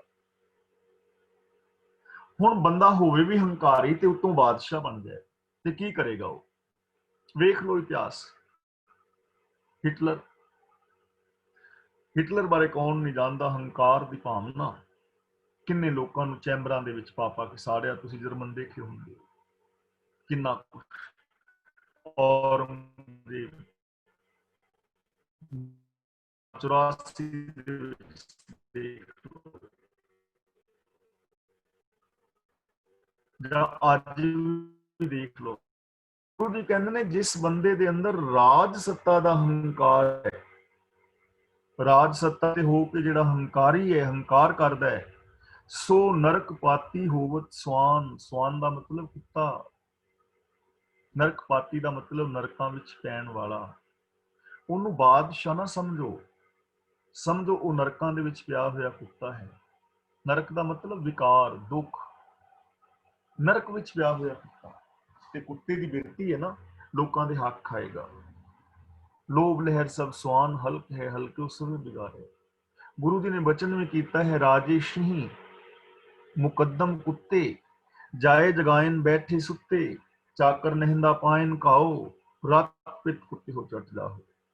ਜਿੱਥੇ ਹੰਕਾਰੀ ਬਾਦਸ਼ਾਹ ਹੋਣਗੇ, ਉਹ ਬਘਿਆੜਾਂ ਵਾਲੀ ਬਿਰਤੀ ਹੋਏਗੀ, ਉਹ ਲੋਕਾਂ ਨੂੰ ਨੋਚਣਗੇ। ਅੱਗੋਂ ਉਹਨਾਂ ਦੇ ਜਿਹੜੇ ਅਹਿਲਕਾਰ ਨੇ, ਕੁੱਤਿਆਂ ਦੀ ਤਰ੍ਹਾਂ ਹੱਡੀਆਂ ਵੀ ਖਿੱਚੀ ਫਿਰਨਗੇ। ਸ਼ੇਰ ਜਿਹੜਾ ਨਾ ਬਘਿਆੜ, ਉਹ ਤੇ ਮਾਸ ਖਾਂਦਾ ਹੈ ਨਾ, ਤੇ ਕੁੱਤਿਆਂ ਨੂੰ ਵੇਖਿਆ ਡੋਰੂੜਾਂ ਦੇ ਵਿੱਚ ਹੱਡੀਆਂ ਵੀ ਖਿੱਚੀ ਫਿਰਦੇ ਨੇ। ਜਿਹੜੇ ਉਹਨਾਂ ਦੇ ਅਹਿਲਕਾਰ ਹੋਣਗੇ, ਉਹ ਜਨਤਾ ਦੀਆਂ ਹੱਡੀਆਂ ਵੀ, ਮਾਸ ਤੇ ਰਾਜਾ ਨੋਚ ਗਿਆ ਤੇ ਹੱਡੀਆਂ ਨੂੰ ਫਿਰ ਉਹ ਅਹਿਲਕਾਰ ਨੋਚ ਰਹੇ ਨੇ। ਰਿਸ਼ਵਤਖੋਰੀ, ਚੋਰ ਬਜ਼ਾਰੀ, ਐਸੀ ਜ਼ਿੰਦਗੀ ਬਣ ਜਾਏਗੀ। ਬੇਸ਼ੱਕ ਉਹ ਬਾਦਸ਼ਾਹ ਹੋਏਗਾ, ਲੇਕਿਨ ਜੇ ਹੰਕਾਰੀ ਹੈ ਤਾਂ ਉਹ ਬੰਦਾ ਨਰਕਾਂ ਦੇ ਵਿੱਚ ਪਏ ਹੋਏ ਕੁੱਤੇ ਦੀ ਤਰ੍ਹਾਂ ਹੈ। ਉਹਨੂੰ ਬੰਦਾ ਨਾ ਸਮਝੋ। ਜੋ ਜਾਣੇ ਮੈਂ ਜੋਬਨਵੰਤ, ਜੋਬਨਵੰਤ ਦਾ ਮਤਲਬ ਸੋਹਣਾ, ਜਵਾਨ, ਕਿ ਮੈਂ ਹੀ ਸੋਹਣਾ ਸੁਨੱਖਾ ਹਾਂ, ਮੇਰੇ ਤੋਂ ਸੋਹਣਾ ਹੋਰ ਕੋਈ ਹੈ ਨਹੀਂ। ਹੰਕਾਰ ਹੈ ਉਹਨੂੰ ਆਪਣੀ ਸੁਹੱਪਨ ਦਾ। ਦੇਖੋ, ਸੋਹਣਾ ਹੋਣਾ ਇੱਕ ਵੱਖਰੀ ਗੱਲ ਹੈ। ਵਾਹਿਗੁਰੂ ਨੇ ਸੁਹੱਪਨ ਦਿੱਤਾ ਹੈ, ਚੰਗੇ ਨੈਣ ਨਕਸ਼ ਦਿੱਤੇ ਨੇ, ਤਾਂ ਬਹੁਤ ਵਧੀਆ ਗੱਲ ਹੈ। ਉਸ ਸੁਹੱਪਨ ਦਾ ਜੇ ਹੰਕਾਰ ਬੰਦਾ ਕਰੇ, ਤੇ ਜੇ ਕਿਸੇ ਦਾ ਨੱਕ ਤਿੱਖਾ ਹੈ ਤੇ ਦੂਜਿਆਂ ਨੂੰ ਕਹਿੰਦਾ ਫਿਰੇ ਤੇਰਾ ਨੱਕ ਕਿਵੇਂ ਫਲਾਣੇ ਇੰਡੀਆ ਗੇਟ ਵਰਗਾ ਨੱਕ ਲਈ ਫਿਰਨਾ, ਰੋਵੇਂ ਤੂੰ ਅੱਖਾਂ ਨੂੰ, ਤੇਰੀਆਂ ਉਂਗਲਾਂ ਵੇਖ। ਤੇ ਐਵੇਂ ਜੇ ਲੋਕਾਂ ਸੋਹਣਾ ਹੋਣਾ ਇੱਕ ਵੱਖਰੀ ਗੱਲ ਹੈ, ਲੇਕਿਨ ਸੁਹੱਪਣ ਦਾ ਮਾਣ ਕਰਨਾ, ਹੰਕਾਰ ਕਰਨਾ, ਦੂਜਿਆਂ ਨੂੰ ਨੀਵਾਂ ਵਿਖਾਣਾ, ਗੁਰੂ ਜੀ ਕਹਿੰਦੇ ਨੇ ਐਸਾ ਇਨਸਾਨ ਜੋ ਆਪਣੇ ਸੁਹੱਪਣ ਦਾ ਸਿਰਫ ਸਰੀਰਕ ਸੁੰਦਰਤਾ ਦਾ ਮਾਣ ਕਰਕੇ ਦੂਜਿਆਂ ਨੂੰ ਨੀਵਾਂ ਵਿਖਾਉਂਦਾ ਹੈ, ਸੋ ਹੋਵਤ ਵਿਸ਼ਟਾ ਕਾ ਜਨਮ। ਵਿਸ਼ਟਾ ਦਾ ਮਤਲਬ ਲੈਟਰਿਨ। ਉਹ ਵਿਸ਼ਟਾ ਦਾ ਕੀੜਾ ਹੈ। ਵਿਸ਼ਟਾ ਦਾ ਕੀੜਾ ਗੰਦਗੀ ਦੇ ਵਿੱਚ ਪਿਆ ਰਹਿੰਦਾ ਹੈ, ਕਿਉਂਕਿ ਉਹਦੇ ਅੰਦਰੋਂ ਗੰਦਗੀ ਨਿਕਲ ਰਹੀ ਹੈ, ਹੰਕਾਰ ਦੀ। ਹੰਕਾਰ ਵਾਲੇ ਬੋਲ ਨਿਕਲ ਰਹੇ ਨੇ, ਈਰਖਾ ਵਾਲੇ ਬੋਲ ਬੋਲ ਰਿਹਾ ਹੈ, ਉਹ ਇਸ ਗੰਦਗੀ ਦੇ ਵਿੱਚ ਹੀ ਪਿਆ ਹੋਇਆ। ਹੰਕਾਰ ਕਿੰਨੀ ਵੱਡੀ ਗੰਦਗੀ ਹੈ, ਹਉਮੈ ਦੀਰਘ ਰੋਗ ਹੈ। ਕਿਸੇ ਨੂੰ ਨੀਵਾਂ ਵਿਖਾਣਾ ਕਿੰਨੀ ਗੰਦੀ ਸੋਚ ਹੈ ਨਾ, ਤਾਂ ਉਹ ਇਸ ਗੰਦੀ ਸੋਚ ਦੇ ਵਿੱਚ ਹੀ ਪਿਆ ਰਹੇਗਾ। ਇਸ ਲਈ ਇੱਥੇ ਸੋਹਣੇ ਇਸਤਰੀ ਪੁਰਸ਼ਾਂ ਦਾ ਕੋਈ ਖਿਲਾਫਤ ਨਹੀਂ ਕੀਤੀ ਜਾ ਰਹੀ। ਗੱਲ ਹੈ ਕਿ ਜਿਹੜਾ ਬੰਦਾ ਹੰਕਾਰ ਕਰਦਾ ਹੈ, ਚਾਹੇ ਉਹ ਇਨਫੀਰੀਓਰਿਟੀ ਕੰਪਲੈਕਸ, ਸੁਪਰੀਓਰਿਟੀ ਕੰਪਲੈਕਸ, ਦੂਜਿਆਂ ਨੂੰ ਨੀਵਾਂ ਵਿਖਾਣਾ ਕਦੇ ਵੀ ਇਹ ਚੰਗਾ ਨਹੀਂ। ਉਸ ਬੰਦੇ ਨੂੰ ਸੋਹਣਾ ਸੁਨੱਖਾ ਨਾ ਸਮਝੋ, ਉਹਨੂੰ ਵਿਸ਼ਟਾ ਦਾ ਜਨਤੀ ਗਿਣਿਆ ਜਾਏਗਾ, ਕਿਉਂਕਿ ਗੰਦਗੀ ਵਿੱਚ ਪਿਆ ਹੋਇਆ। ਆਪਸ ਕੋ ਕਰਮਵੰਤ ਕਹਾਵੇ। ਕਰਮਵੰਤ ਦਾ ਮਤਲਬ ਚੰਗੇ ਕੰਮ ਕਰਨ ਵਾਲਾ, ਜਿਹੜਾ ਆਪਣੇ ਆਪ ਨੂੰ ਅਖਵਾਉਂਦਾ ਹੈ ਕਿ ਮੈਂ ਚੰਗੇ ਕੰਮ ਕਰਨਾ। ਹੁਣ ਤੁਸੀਂ ਦੇਖਿਆ ਹੋਵੇਗਾ ਨਾ, ਜਦੋਂ ਅਸੀਂ ਆਪਸ ਵਿੱਚ ਗੱਲਾਂ ਕਰਦੇ ਹਾਂ ਤਾਂ ਕਰੀਬ ਕਰੀਬ ਇਹ ਆਦਤ ਬਹੁਤਾਤ ਗਿਣਤੀ ਵਿੱਚ ਹੁੰਦੀ ਹੈ। ਭਾਜੀ ਆਪਣਾ ਤਾਂ ਸੁਭਾਅ ਹੈ, ਅਸੀਂ ਤੇ ਸੱਚ ਕਹਿੰਦੇ ਹਾਂ, ਕਿਸੇ ਦੇ ਗੋਡੇ ਲੱਗੇ, ਗਿੱਟੇ ਲੱਗੇ, ਕੋਈ ਸੁਖੀ ਹੋਵੇ, ਕੋਈ ਦੁਖੀ ਹੋਵੇ, ਕੋਈ ਰਾਜੀ ਹੋਵੇ, ਕੋਈ ਨਾਰਾਜ਼ ਹੋ ਜਾਏ। ਮੈਂ ਨਹੀਂ ਕਦੇ ਕਿਸੇ ਦੇ ਪਿਓ ਦੀ ਵੀ ਪਰਵਾਹ ਕੀਤੀ, ਸੱਚ ਕਹੀਦਾ। ਅਸੀਂ ਤੇ ਪਰਉਪਕਾਰ ਹੀ ਕਰਨੇ ਆ। ਅੱਜ ਦਾ ਗੁਰਦੁਆਰਾ ਨਾ, ਜੇ ਮੈਂ ਨਾ ਹੁੰਦਾ ਬੰਨਾ ਹੀ ਨਹੀਂ ਸੀ। ਜੇ ਆ ਗਲੀ ਪੱਕੀ ਕਰਵਾਈ ਹੈ, ਮੈਂ ਗਲੀਆਂ ਪੱਕੀਆਂ ਕਰਵਾਤੀਆਂ। ਸਰਪੰਚ ਕਿਤੇ ਮੰਨਦਾ ਸਾਡੇ ਪਿੰਡ ਦਾ, ਖਾ ਜਾਂਦਾ ਉੱਤੇ ਸਾਰਾ ਕੁਝ। ਇਹ ਤੇ ਮੇਰੇ ਡਰ ਕਰਕੇ ਮਤਲਬ ਗਲੀਆਂ ਪੱਕੀਆਂ ਹੋ ਗਈਆਂ। ਆ ਛੱਪੜ ਦੇ ਚਫੇਰੇ ਮੈਂ ਇੱਟਾਂ ਲਵਾ ਦਿੱਤੀਆਂ। ਲੋਕ ਕਰਦੇ ਨੇ ਨਾ ਕਿ ਮੈਂ ਚੰਗੇ ਕੰਮਾਂ ਵਾਲਾ। ਅਸੀਂ ਸਾਰੇ ਆਮ ਬੰਦਾ ਇਹ ਕਰਦਾ। ਬੰਦਾ ਪੁੱਛੇ ਵੀ ਜੇ ਯਾਰ ਸਾਰੇ ਹੀ ਅਸੀਂ ਚੰਗੇ ਕੰਮਾਂ ਵਾਲੇ ਹਾਂ ਤਾਂ ਰਿਸ਼ਵਤ ਰੱਬ ਲੈਂਦਾ, ਸ਼ਰਾਬ ਦੇ ਠੇਕੇ ਰੱਬ ਨੇ ਖੋਲੇ। ਤਾਂ ਚੰਗੇ ਕੰਮ ਕਰਨਾ ਇੱਕ ਵੱਖਰਾ ਹੈ, ਲੇਕਿਨ ਉਹਨਾਂ ਨੂੰ ਪ੍ਰੂਵ ਕਰਦੇ ਫਿਰਨਾ। ਇਸ ਲਈ ਸਿਆਣਿਆਂ ਨੇ ਕਿਹਾ ਹੈ ਤੁਸੀਂ ਨੇਕ ਇਨਸਾਨ ਬਣੋ, ਚੰਗੇ ਕੰਮ ਕਰੋ, ਚੰਗੇ ਇਨਸਾਨ ਬਣੋ, ਪਰ ਪ੍ਰੂਵ ਕਰਨ ਵਾਸਤੇ ਆਪਣਾ ਟਾਈਮ ਵੇਸਟ ਨਾ ਕਰੋ। ਜਿਹੜਾ ਆਪਣੇ ਆਪ ਨੂੰ ਬੜੇ ਚੰਗੇ ਕੰਮ ਕਰਨ ਵਾਲਾ ਅਖਵਾਉਂਦਾ ਹੈ, ਗੁਰੂ ਜੀ ਕਹਿੰਦੇ ਨੇ ਜਨਮ ਮਰੇ ਬਹੁਤ ਭਾਵੇ। ਉਹ ਬੰਦਾ ਜੰਮਦਾ ਹੈ ਔਰ ਮਰ ਜਾਂਦਾ ਹੈ ਤੇ ਬੜੀਆਂ ਜੂਨੀਆਂ ਦੇ ਵਿੱਚ ਭਟਕਦਾ ਫਿਰਦਾ। ਕਿਵੇਂ ਭਟਕਦਾ ਫਿਰਦਾ? ਐਸੇ ਜਨਮ ਵਿੱਚ ਹੀ ਕਦੇ ਉਹਦੇ ਅੰਦਰ ਲਾਲਚ ਆ ਜਾਂਦਾ ਹੈ, ਕਦੇ ਉਹਦੇ ਅੰਦਰ ਹੰਕਾਰ ਵਾਲੀ ਬਿਰਤੀ ਆ ਜਾਂਦੀ ਹੈ, ਜਿਵੇਂ ਅਸੀਂ ਪਿੱਛੇ ਗਿਣਾ ਹੈ। ਉਹਦੇ ਅੰਦਰ ਪਸ਼ੂ ਬਿਰਤੀਆਂ ਹੀ ਆ ਜਾਂਦੀਆਂ ਨੇ। ਇਸ ਲਈ ਇਹ ਪਸ਼ੂ ਬਿਰਤੀਆਂ ਉਹਦੇ ਅੰਦਰ ਪੈਦਾ ਹੋ ਜਾਣਗੀਆਂ। ਜਿਹੜਾ ਆਪਣੇ ਆਪ ਨੂੰ ਕਰਮਵੰਤ ਅਖਵਾਉਂਦਾ ਫਿਰਦਾ ਹੈ, ਕਰਦਾ ਕਰਾਂਦਾ ਕੱਖ ਨਹੀਂ, ਲੇਕਿਨ ਪਿੱਟਦਾ ਫਿਰਦਾ ਹੈ, ਆਪਣਾ ਇਸ਼ਤਿਹਾਰ ਛਪਵਾਉਂਦਾ ਫਿਰਦਾ ਹੈ। ਲੋਕਾਂ ਨੇ ਇੰਡੀਆ ਦੇ ਵਿੱਚ ਬੱਸਾਂ ਦੇ ਉੱਤੇ ਲਿਖਿਆ ਹੁੰਦਾ 11ਵੀਂ ਫ੍ਰੀ ਤੀਰਥ ਯਾਤਰਾ। ਬੰਦਾ ਪੁੱਛੇ ਵੀ ਤੀਰਥ ਯਾਤਰਾ ਤੇ ਜਾ ਰਹੇ, ਤੂੰ ਲਿਖਣ ਦੀ ਕੀ ਲੋੜ ਹੈ? ਜਾ ਰਹੇ ਹੋ ਜਾਓ, ਤੀਰਥ ਕਰਕੇ ਆ ਜਾਓ, ਮੁੱਕਿਆ ਕੰਮ। ਤੀਰਥ ਯਾਤਰਾ ਬੈਨਰ ਲਗਾਇਆ ਤੇ ਨਾਲ ਫ੍ਰੀ ਤੇ ਨਾਲ 11ਵੀਂ। ਕਿੰਨਾ ਐਡਵਰਟਾਈਜ਼ਮੈਂਟ ਕੀਤੀ ਜਾ ਰਹੀ ਹੈ, ਹੰਕਾਰ ਵਿਖਾਇਆ ਜਾ ਰਿਹਾ ਹੈ ਕਿ ਜਿਹੜੇ ਇਸ ਬੱਸ ਦੇ ਵਿੱਚ ਲੋਕ ਬੈਠੇ ਨੇ, ਇਹਨਾਂ ਨੂੰ ਮੈਂ ਫ੍ਰੀ ਲੈ ਕੇ ਜਾ ਰਿਹਾ ਤੇ 10 ਵਾਰੀ ਪਹਿਲਾਂ ਵੀ ਲੈ ਕੇ ਜਾ ਰਿਹਾ, 11ਵੀਂ ਵਾਰੀ ਲੈ ਕੇ ਜਾ ਰਿਹਾ। ਫ੍ਰੀ ਐਡਵਰਟਾਈਜ਼ਮੈਂਟ ਹੈ ਕਿ ਤੀਰਥ ਹੈ, ਯਾਤਰਾ ਹੈ। ਤਾਂ ਜਿਹੜੇ ਐਵੇਂ ਗੁਰਦੁਆਰਾ ਸਾਹਿਬ ਇੱਕ ਪੱਖਾ ਦੇ ਦਿੱਤਾ ਤੇ ਉਸ ਪੱਖੇ ਦੇ ਫਰਾਂ ਦੇ ਉੱਤੇ 3-4 ਪੀੜ੍ਹੀਆਂ ਦੇ ਨਾਂ ਲਿਖਾਤੇ। ਕਾਕਾ ਰਿੰਕੂ ਨੇ ਆਪਣੇ ਦਾਦੇ ਦੀ ਯਾਦ ਵਿੱਚ ਚਾਚੇ ਦੀ ਦੁਕਾਨ ਤੋਂ ਖਰੀਦ ਕੇ ਆਪਣੇ ਛੋਟੇ ਭਰਾ ਦੇ ਜਨਮ ਦਿਨ ਦੇ ਉੱਤੇ ਵੱਡੇ ਭਰਾ ਤੋਂ ਦਾਨ ਕਰਾਇਆ। 7 ਪੀੜ੍ਹੀਆਂ ਦੇ ਨਾਂ ਲਿਖੇ। ਤੇ ਇਹੋ ਜਿਹੇ ਬੰਦਿਆਂ ਦੀ ਕੀ ਕਹੋਗੇ? ਕਿਸੇ ਦੀ 1.25 ਪਾਉਂਡ ਦੀ ਅਰਦਾਸ ਕਰਨੀ ਭਾਈ ਭੁੱਲ ਜਾਏ ਨਾ ਗੁਰਦੁਆਰੇ, 1.25 ਪਾਉਂਡ ਦੀ। ਤੇ ਅਸੀਂ ਸਾਰੇ ਗੁਰਦੁਆਰਾ ਸਾਹਿਬ ਜਾਂਦੇ ਹਾਂ, ਤੁਸੀਂ ਤੇ ਘਰ ਚਲੇ ਜਾਂਦੇ ਹੋ, ਪਰ ਉਹ 1.25 ਪਾਉਂਡ ਵਾਲਾ ਜਿਹੜਾ ਪਿੱਛੇ ਭਾਈ ਨਾਲ ਕਰਦਾ ਨਾ, ਉਹ ਸਾਨੂੰ ਪਤਾ ਹੈ, ਜਾਂ ਉਹਨੂੰ ਪਤਾ ਉਹ ਗਿਆਨੀ ਮੇਰੇ 1.25 ਦੀ ਅਰਦਾਸ, ਮੇਰਾ ਨਾਮ ਨਹੀਂ ਲਿਆ। ਤੇ ਜੇ ਗਿਆਨੀ ਜੀ ਕਹਿਣ ਭਾਈ ਸਾਹਿਬ ਸੌਰੀ ਗਲਤੀ ਹੋ ਗਈ, ਕਿ ਨਾਮ ਨਾ ਭੁੱਲ ਗਿਆ, ਯਾਦ ਨਹੀਂ ਰਿਹਾ, ਹੋ ਜਾਂਦੀ ਹੈ ਨਾ ਗਲਤੀ, ਮੈਂ ਹੁਣ ਨਾਮ ਲੈ ਦਿੰਦਾ। ਉਹ ਕਹਿੰਦਾ ਹੁਣ ਸੰਗਤ ਚਲੀ ਗਈ ਹੈ, ਹੁਣ ਘਰੋਂ ਕਰੀ, ਹੁਣ ਕਿਹਨੂੰ ਸੁਣਾਣਾ? ਬੰਦਾ ਪੁੱਛੇ ਕਿ ਤੂੰ 1.25 ਰੁਪਈਆ ਦੇਣਾ ਹੈ ਕਿ ਤੂੰ ਸੰਗਤ ਨੂੰ ਸੁਣਾਣਾ ਹੈ? ਤੇਰੇ 1.25 ਦੀ ਵੈਲਿਊ ਕਿੰਨੀ ਹੈ? ਕਹਿੰਦੇ ਨੇ ਕੋਈ ਹਜੂਰ ਸਾਹਿਬ ਬੰਦਾ ਗਿਆ ਤੇ ਉੱਥੇ ਜਾ ਕੇ ਨਾ ਗਠੜੀ ਉਹਨੇ ਬਜ਼ੁਰਗ ਨੇ ਰੱਖੀ ਤੇ ਉਹ ਫਰਸ਼ ਵੇਂਦਾ ਫਿਰੇ, ਕਦੇ ਇੱਧਰ ਕੰਧਾਂ ਦੇ ਉੱਤੇ, ਘੰਟਾ ਡੇਢ ਘੰਟਾ 2 ਘੰਟੇ ਤੋਂ ਫਿਰ ਰਿਹਾ ਸੀ, ਜਿਵੇਂ ਕੋਈ ਚੀਜ਼ ਗਵਾਚੀ ਹੁੰਦੀ ਹੈ, ਕਦੇ ਬੁਝਕੀ ਵੱਲ ਵੇਖ ਲੈ, ਕਦੇ ਉੱਧਰ। ਤੇ ਕਿਸੇ ਨੇ ਪੁੱਛਿਆ, ਬਾਪੂ ਕੁਛ ਗਵਾਚ ਗਿਆ ਵੀ ਤੇਰੀ ਅਸੀਂ ਹੈਲਪ ਕਰ ਦੇਵੇ, ਵੀ 2-2.5 ਘੰਟੇ ਤੋਂ ਵੇਖ ਰਹੇ ਹਾਂ ਵੀ ਤੂੰ ਕੁਛ ਲੱਭਦਾ ਫਿਰਨਾ, ਕੁਛ ਗਵਾਚ ਗਿਆ ਤੇ ਤੇਰੀ ਹੈਲਪ ਕਰੀਏ। ਕਹਿੰਦਾ ਗਵਾਚ ਨਹੀਂ ਗਿਆ, ਮੈਂ ਪਿਛਲੇ ਸਾਲ ਆਇਆ ਸਾਂ ਤੇ ਮੈਂ 11,000 ਰੁਪਈਆ ਦੇ ਗਿਆ ਸਾਂ ਪ੍ਰਬੰਧਕਾਂ ਨੂੰ, ਤੇ ਪ੍ਰਬੰਧਕਾਂ ਨੇ ਕਿਹਾ ਸੀ ਤੇਰਾ ਇੱਟ ਦੇ ਉੱਤੇ ਨਾਂ ਲਿਖ ਦਿਆਂਗੇ, ਮੈਂ ਆਪਣਾ ਨਾਂ ਲੱਭਦਾ ਫਿਰਨਾ ਵੀ ਲਿਖਿਆ ਤੇ ਕਿਤੇ ਹੈ। ਹੁਣ ਜਿਹੜਾ ਗੁਰਦੁਆਰੇ ਜਾ ਕੇ ਵੀ ਆਪਣਾ ਨਾਂ ਲੱਭ ਰਿਹਾ ਹੈ, ਉਹ ਰੱਬ ਦਾ ਨਾਮ ਕਿੱਥੋਂ ਲੱਭੇਗਾ? ਤਾਂ ਇਹਨੂੰ ਕਹਿੰਦੇ ਨੇ ਆਪਸ ਕੋ ਕਰਮਵੰਤ ਕਹਾਵੇ, ਜਨਮ ਮਰੇ ਬਹੁ ਜੂਨ ਭਰਮਾਵੇ। ਕਿੰਨੀ ਨੀਵੀਂ ਬਿਰਤੀ ਹੈ ਨਾ, ਉਹ ਪਸ਼ੂ ਬਿਰਤੀਆਂ ਦੇ ਵਿੱਚ ਪਿਆ ਰਹਿੰਦਾ ਹੈ, ਆਪਣੇ ਆਪ ਨੂੰ ਪ੍ਰੂਵ ਕਰਨ ਦੇ ਅੰਦਰ ਹੀ ਜ਼ਿੰਦਗੀ ਕੱਢ ਦਿੰਦਾ ਹੈ। ਐਸਾ ਬੰਦਾ ਸੁਖੀ ਸ਼ਾਂਤ ਨਹੀਂ ਹੋ ਪਾਏਗਾ।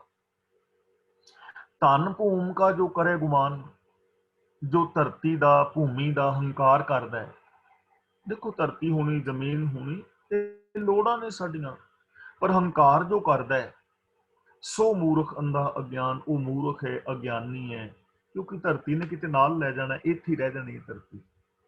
ਠੀਕ ਹੈ ਤੇਰੇ ਕੋਲ 20 ਕਿੱਲੇ ਜ਼ਮੀਨ ਹੈ, 4 ਕਿੱਲਾ ਤੂੰ ਕਿਰਤ ਕਰਕੇ ਬਣਾਈ ਹੈ, ਠੀਕ ਹੈ, ਵਧੀਆ, ਬਹੁਤ ਵਧੀਆ, ਮੁਬਾਰਕ, ਸ਼ੁਕਰਾਨਾ ਕਰ ਰੱਬ ਦਾ।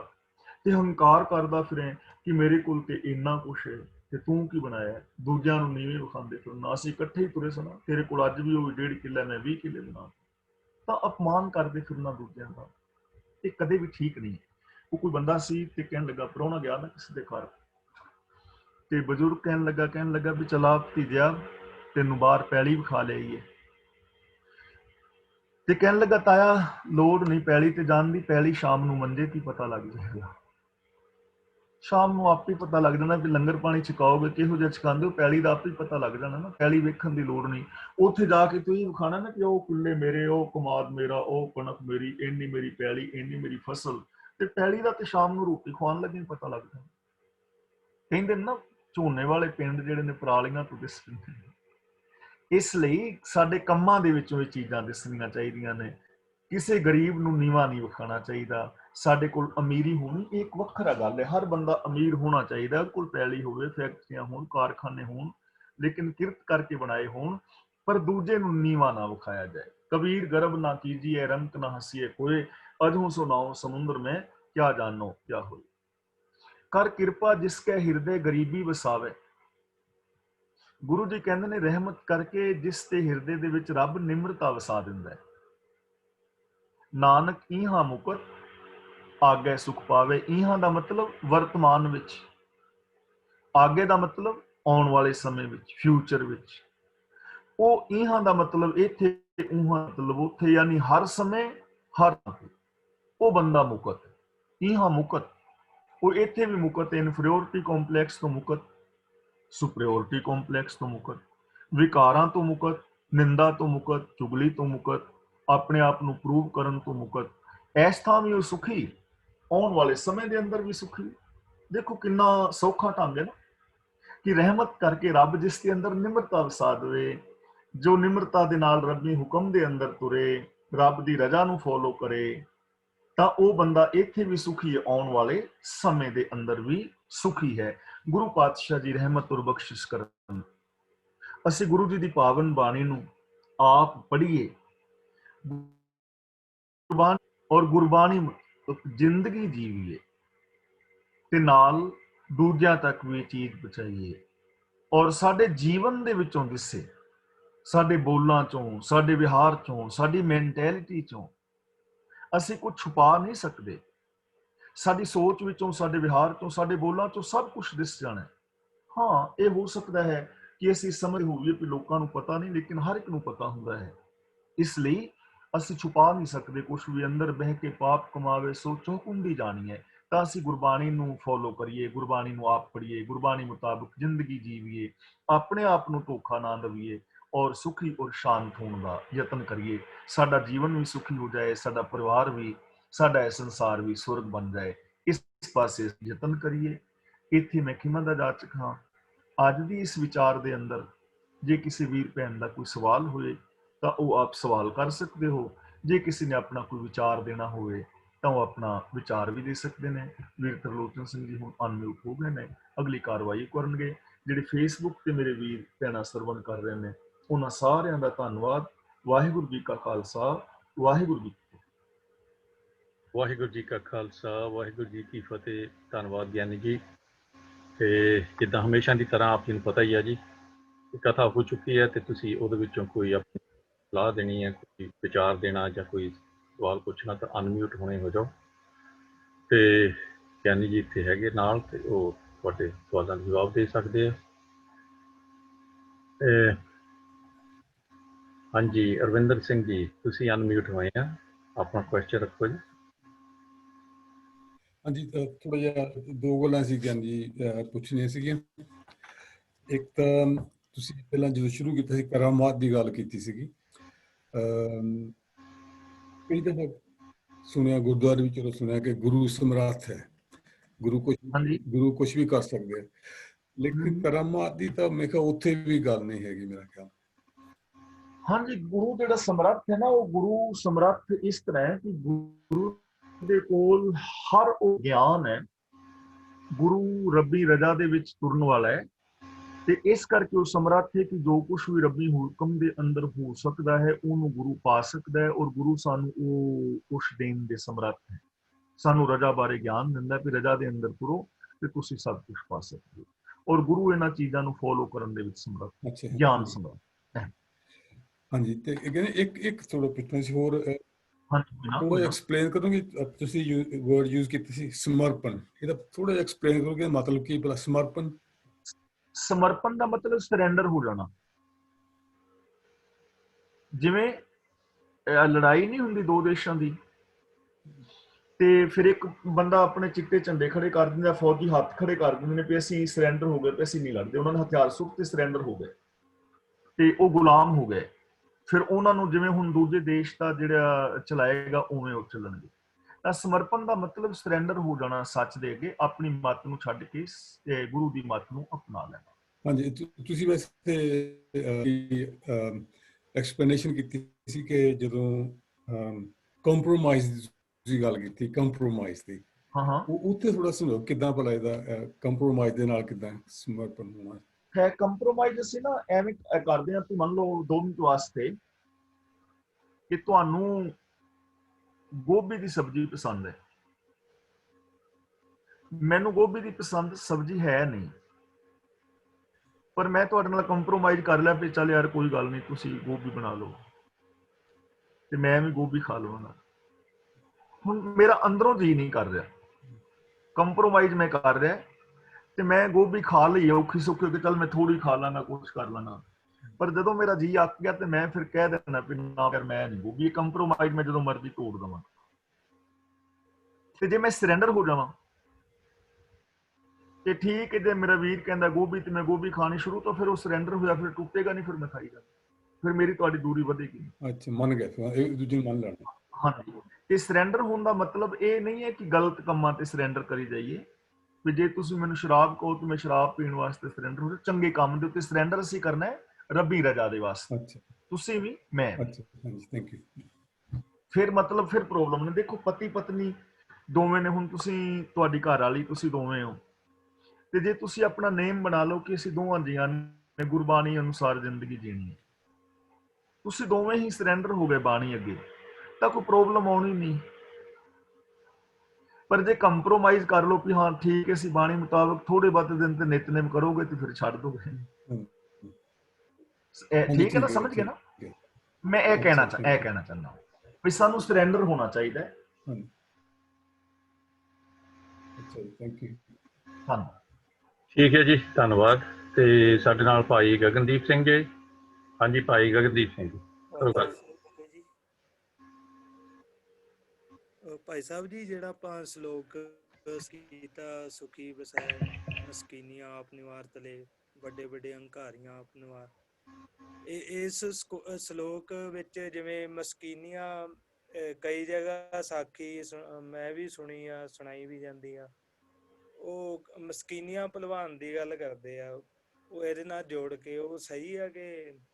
ਨਹੀਂ ਉਹ ਬੇਟੇ ਗੱਲ ਤੇ, ਕਿਉਂਕਿ ਮੈਂ ਉਹ ਸ਼ੁਰੂ ਦੇ ਵਿੱਚ ਹੀ ਕਹਿ ਦਿੱਤਾ ਸੀ, ਉਹ ਜਿਹੜੀ ਕਹਾਣੀ ਹੈ ਨਾ ਕੁਛ ਇਸ ਤਰ੍ਹਾਂ ਜੋੜੀ। ਚਲੋ ਸੰਗਤ ਨੂੰ ਮੈਂ ਥੋੜਾ ਜਿਹਾ ਦੱਸ ਦਵਾਂ ਕਿ ਇੱਕ ਮਸਕੀਨੀਆ ਪਹਿਲਵਾਨ ਸੀ ਤੇ ਉਹ ਬੜਾ ਵੱਡਾ ਸੀ, ਤਗੜਾ ਸੀ ਪਹਿਲਵਾਨ, ਤੇ ਉਹਨੇ ਮਤਲਬ ਕਿਸੇ ਗਰੀਬ ਦੀ ਬੱਚੀ ਦੀ ਸ਼ਾਦੀ, ਜਾਂ ਉਹਦੀ ਆਪਣੀ ਬੱਚੀ ਦੀ ਸ਼ਾਦੀ ਸੀ ਕਿਸੇ ਦੀ ਦੂਜੇ ਪਹਿਲਵਾਨ ਦੀ, ਤੇ ਉਸ ਮਸਕੀਨ ਦੇ ਨਾਲ ਮਤਲਬ ਨਾ ਕਿਸੇ ਵੀ ਜਿਹੜਾ ਬੰਦਾ ਹੈ ਮਸਕੀਨ ਦੇ ਨਾਲ ਕੁਸ਼ਤੀ ਦਾ ਉਹ ਇਨਾਮ ਮਿਲੇਗਾ, ਜੇ ਜਿੱਤੇਗਾ ਤੇ ਇਹਨਾਂ ਤੇ, ਜੇ ਹਾਰੇਗਾ ਤੇ ਉਹਨੂੰ ਇੰਨਾ ਇਨਾਮ ਮਿਲੇਗਾ।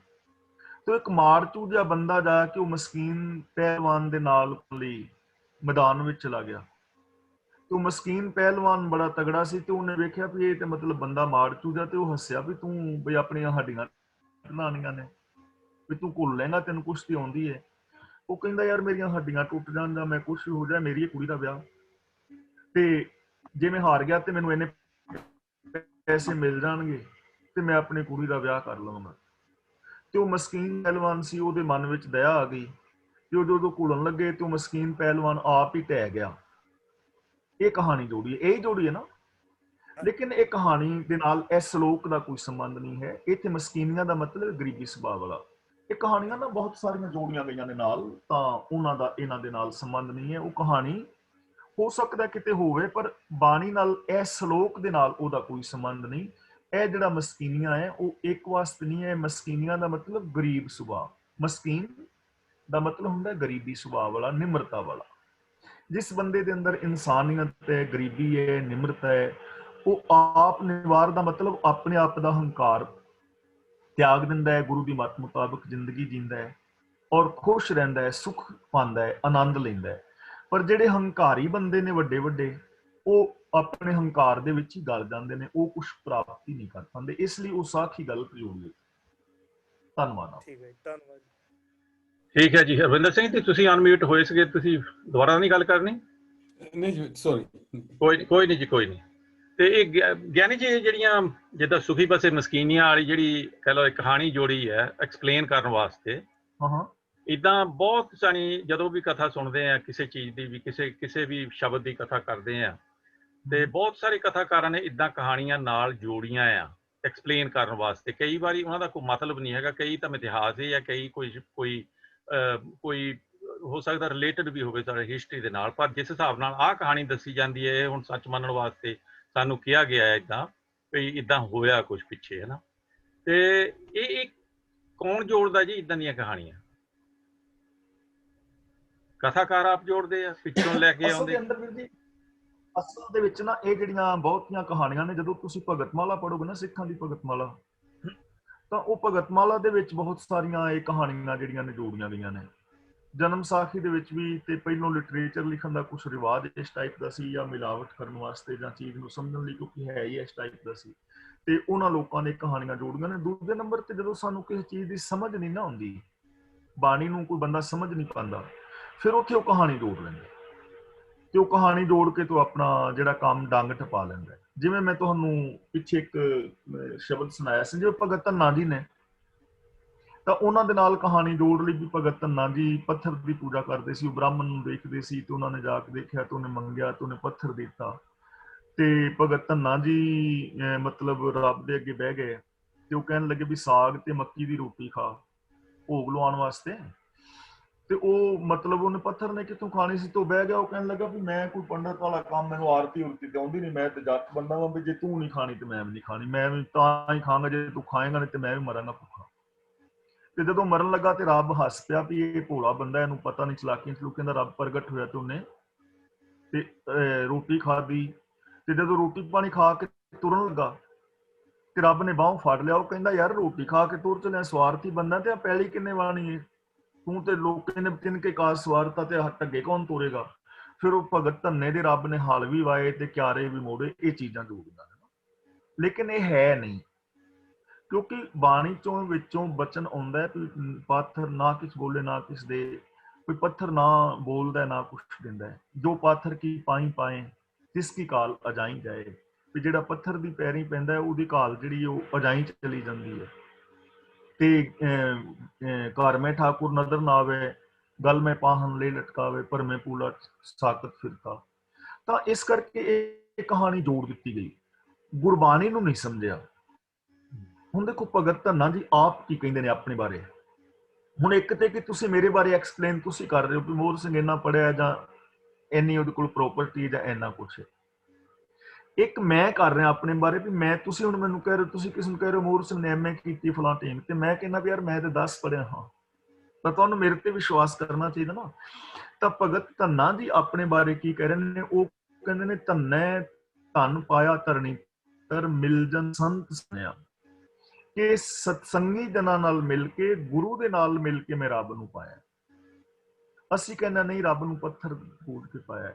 ਹੁਣ ਦੇਖੋ ਗੁਰੂ ਅਰਜਨ ਦੇਵ ਜੀ ਇਸ ਚੀਜ਼ ਨੂੰ ਸਪਸ਼ਟ ਕਰਦੇ ਨੇ ਉਚੇਚੇ ਤੌਰ ਤੇ ਕਿ ਗੋਬਿੰਦ ਗੋਬਿੰਦ ਗੋਬਿੰਦ ਸੰਗ ਨਾਮ ਦਿਓ ਮਨ ਲੀਣਾ, ਆੜ ਦਾਮ ਕੋ ਛੀਪਰੋ ਹੋਇਓ ਲਾਖੀਨਾ, ਉਹ ਲੱਖਾਂ ਦਾ ਹੋ ਗਿਆ।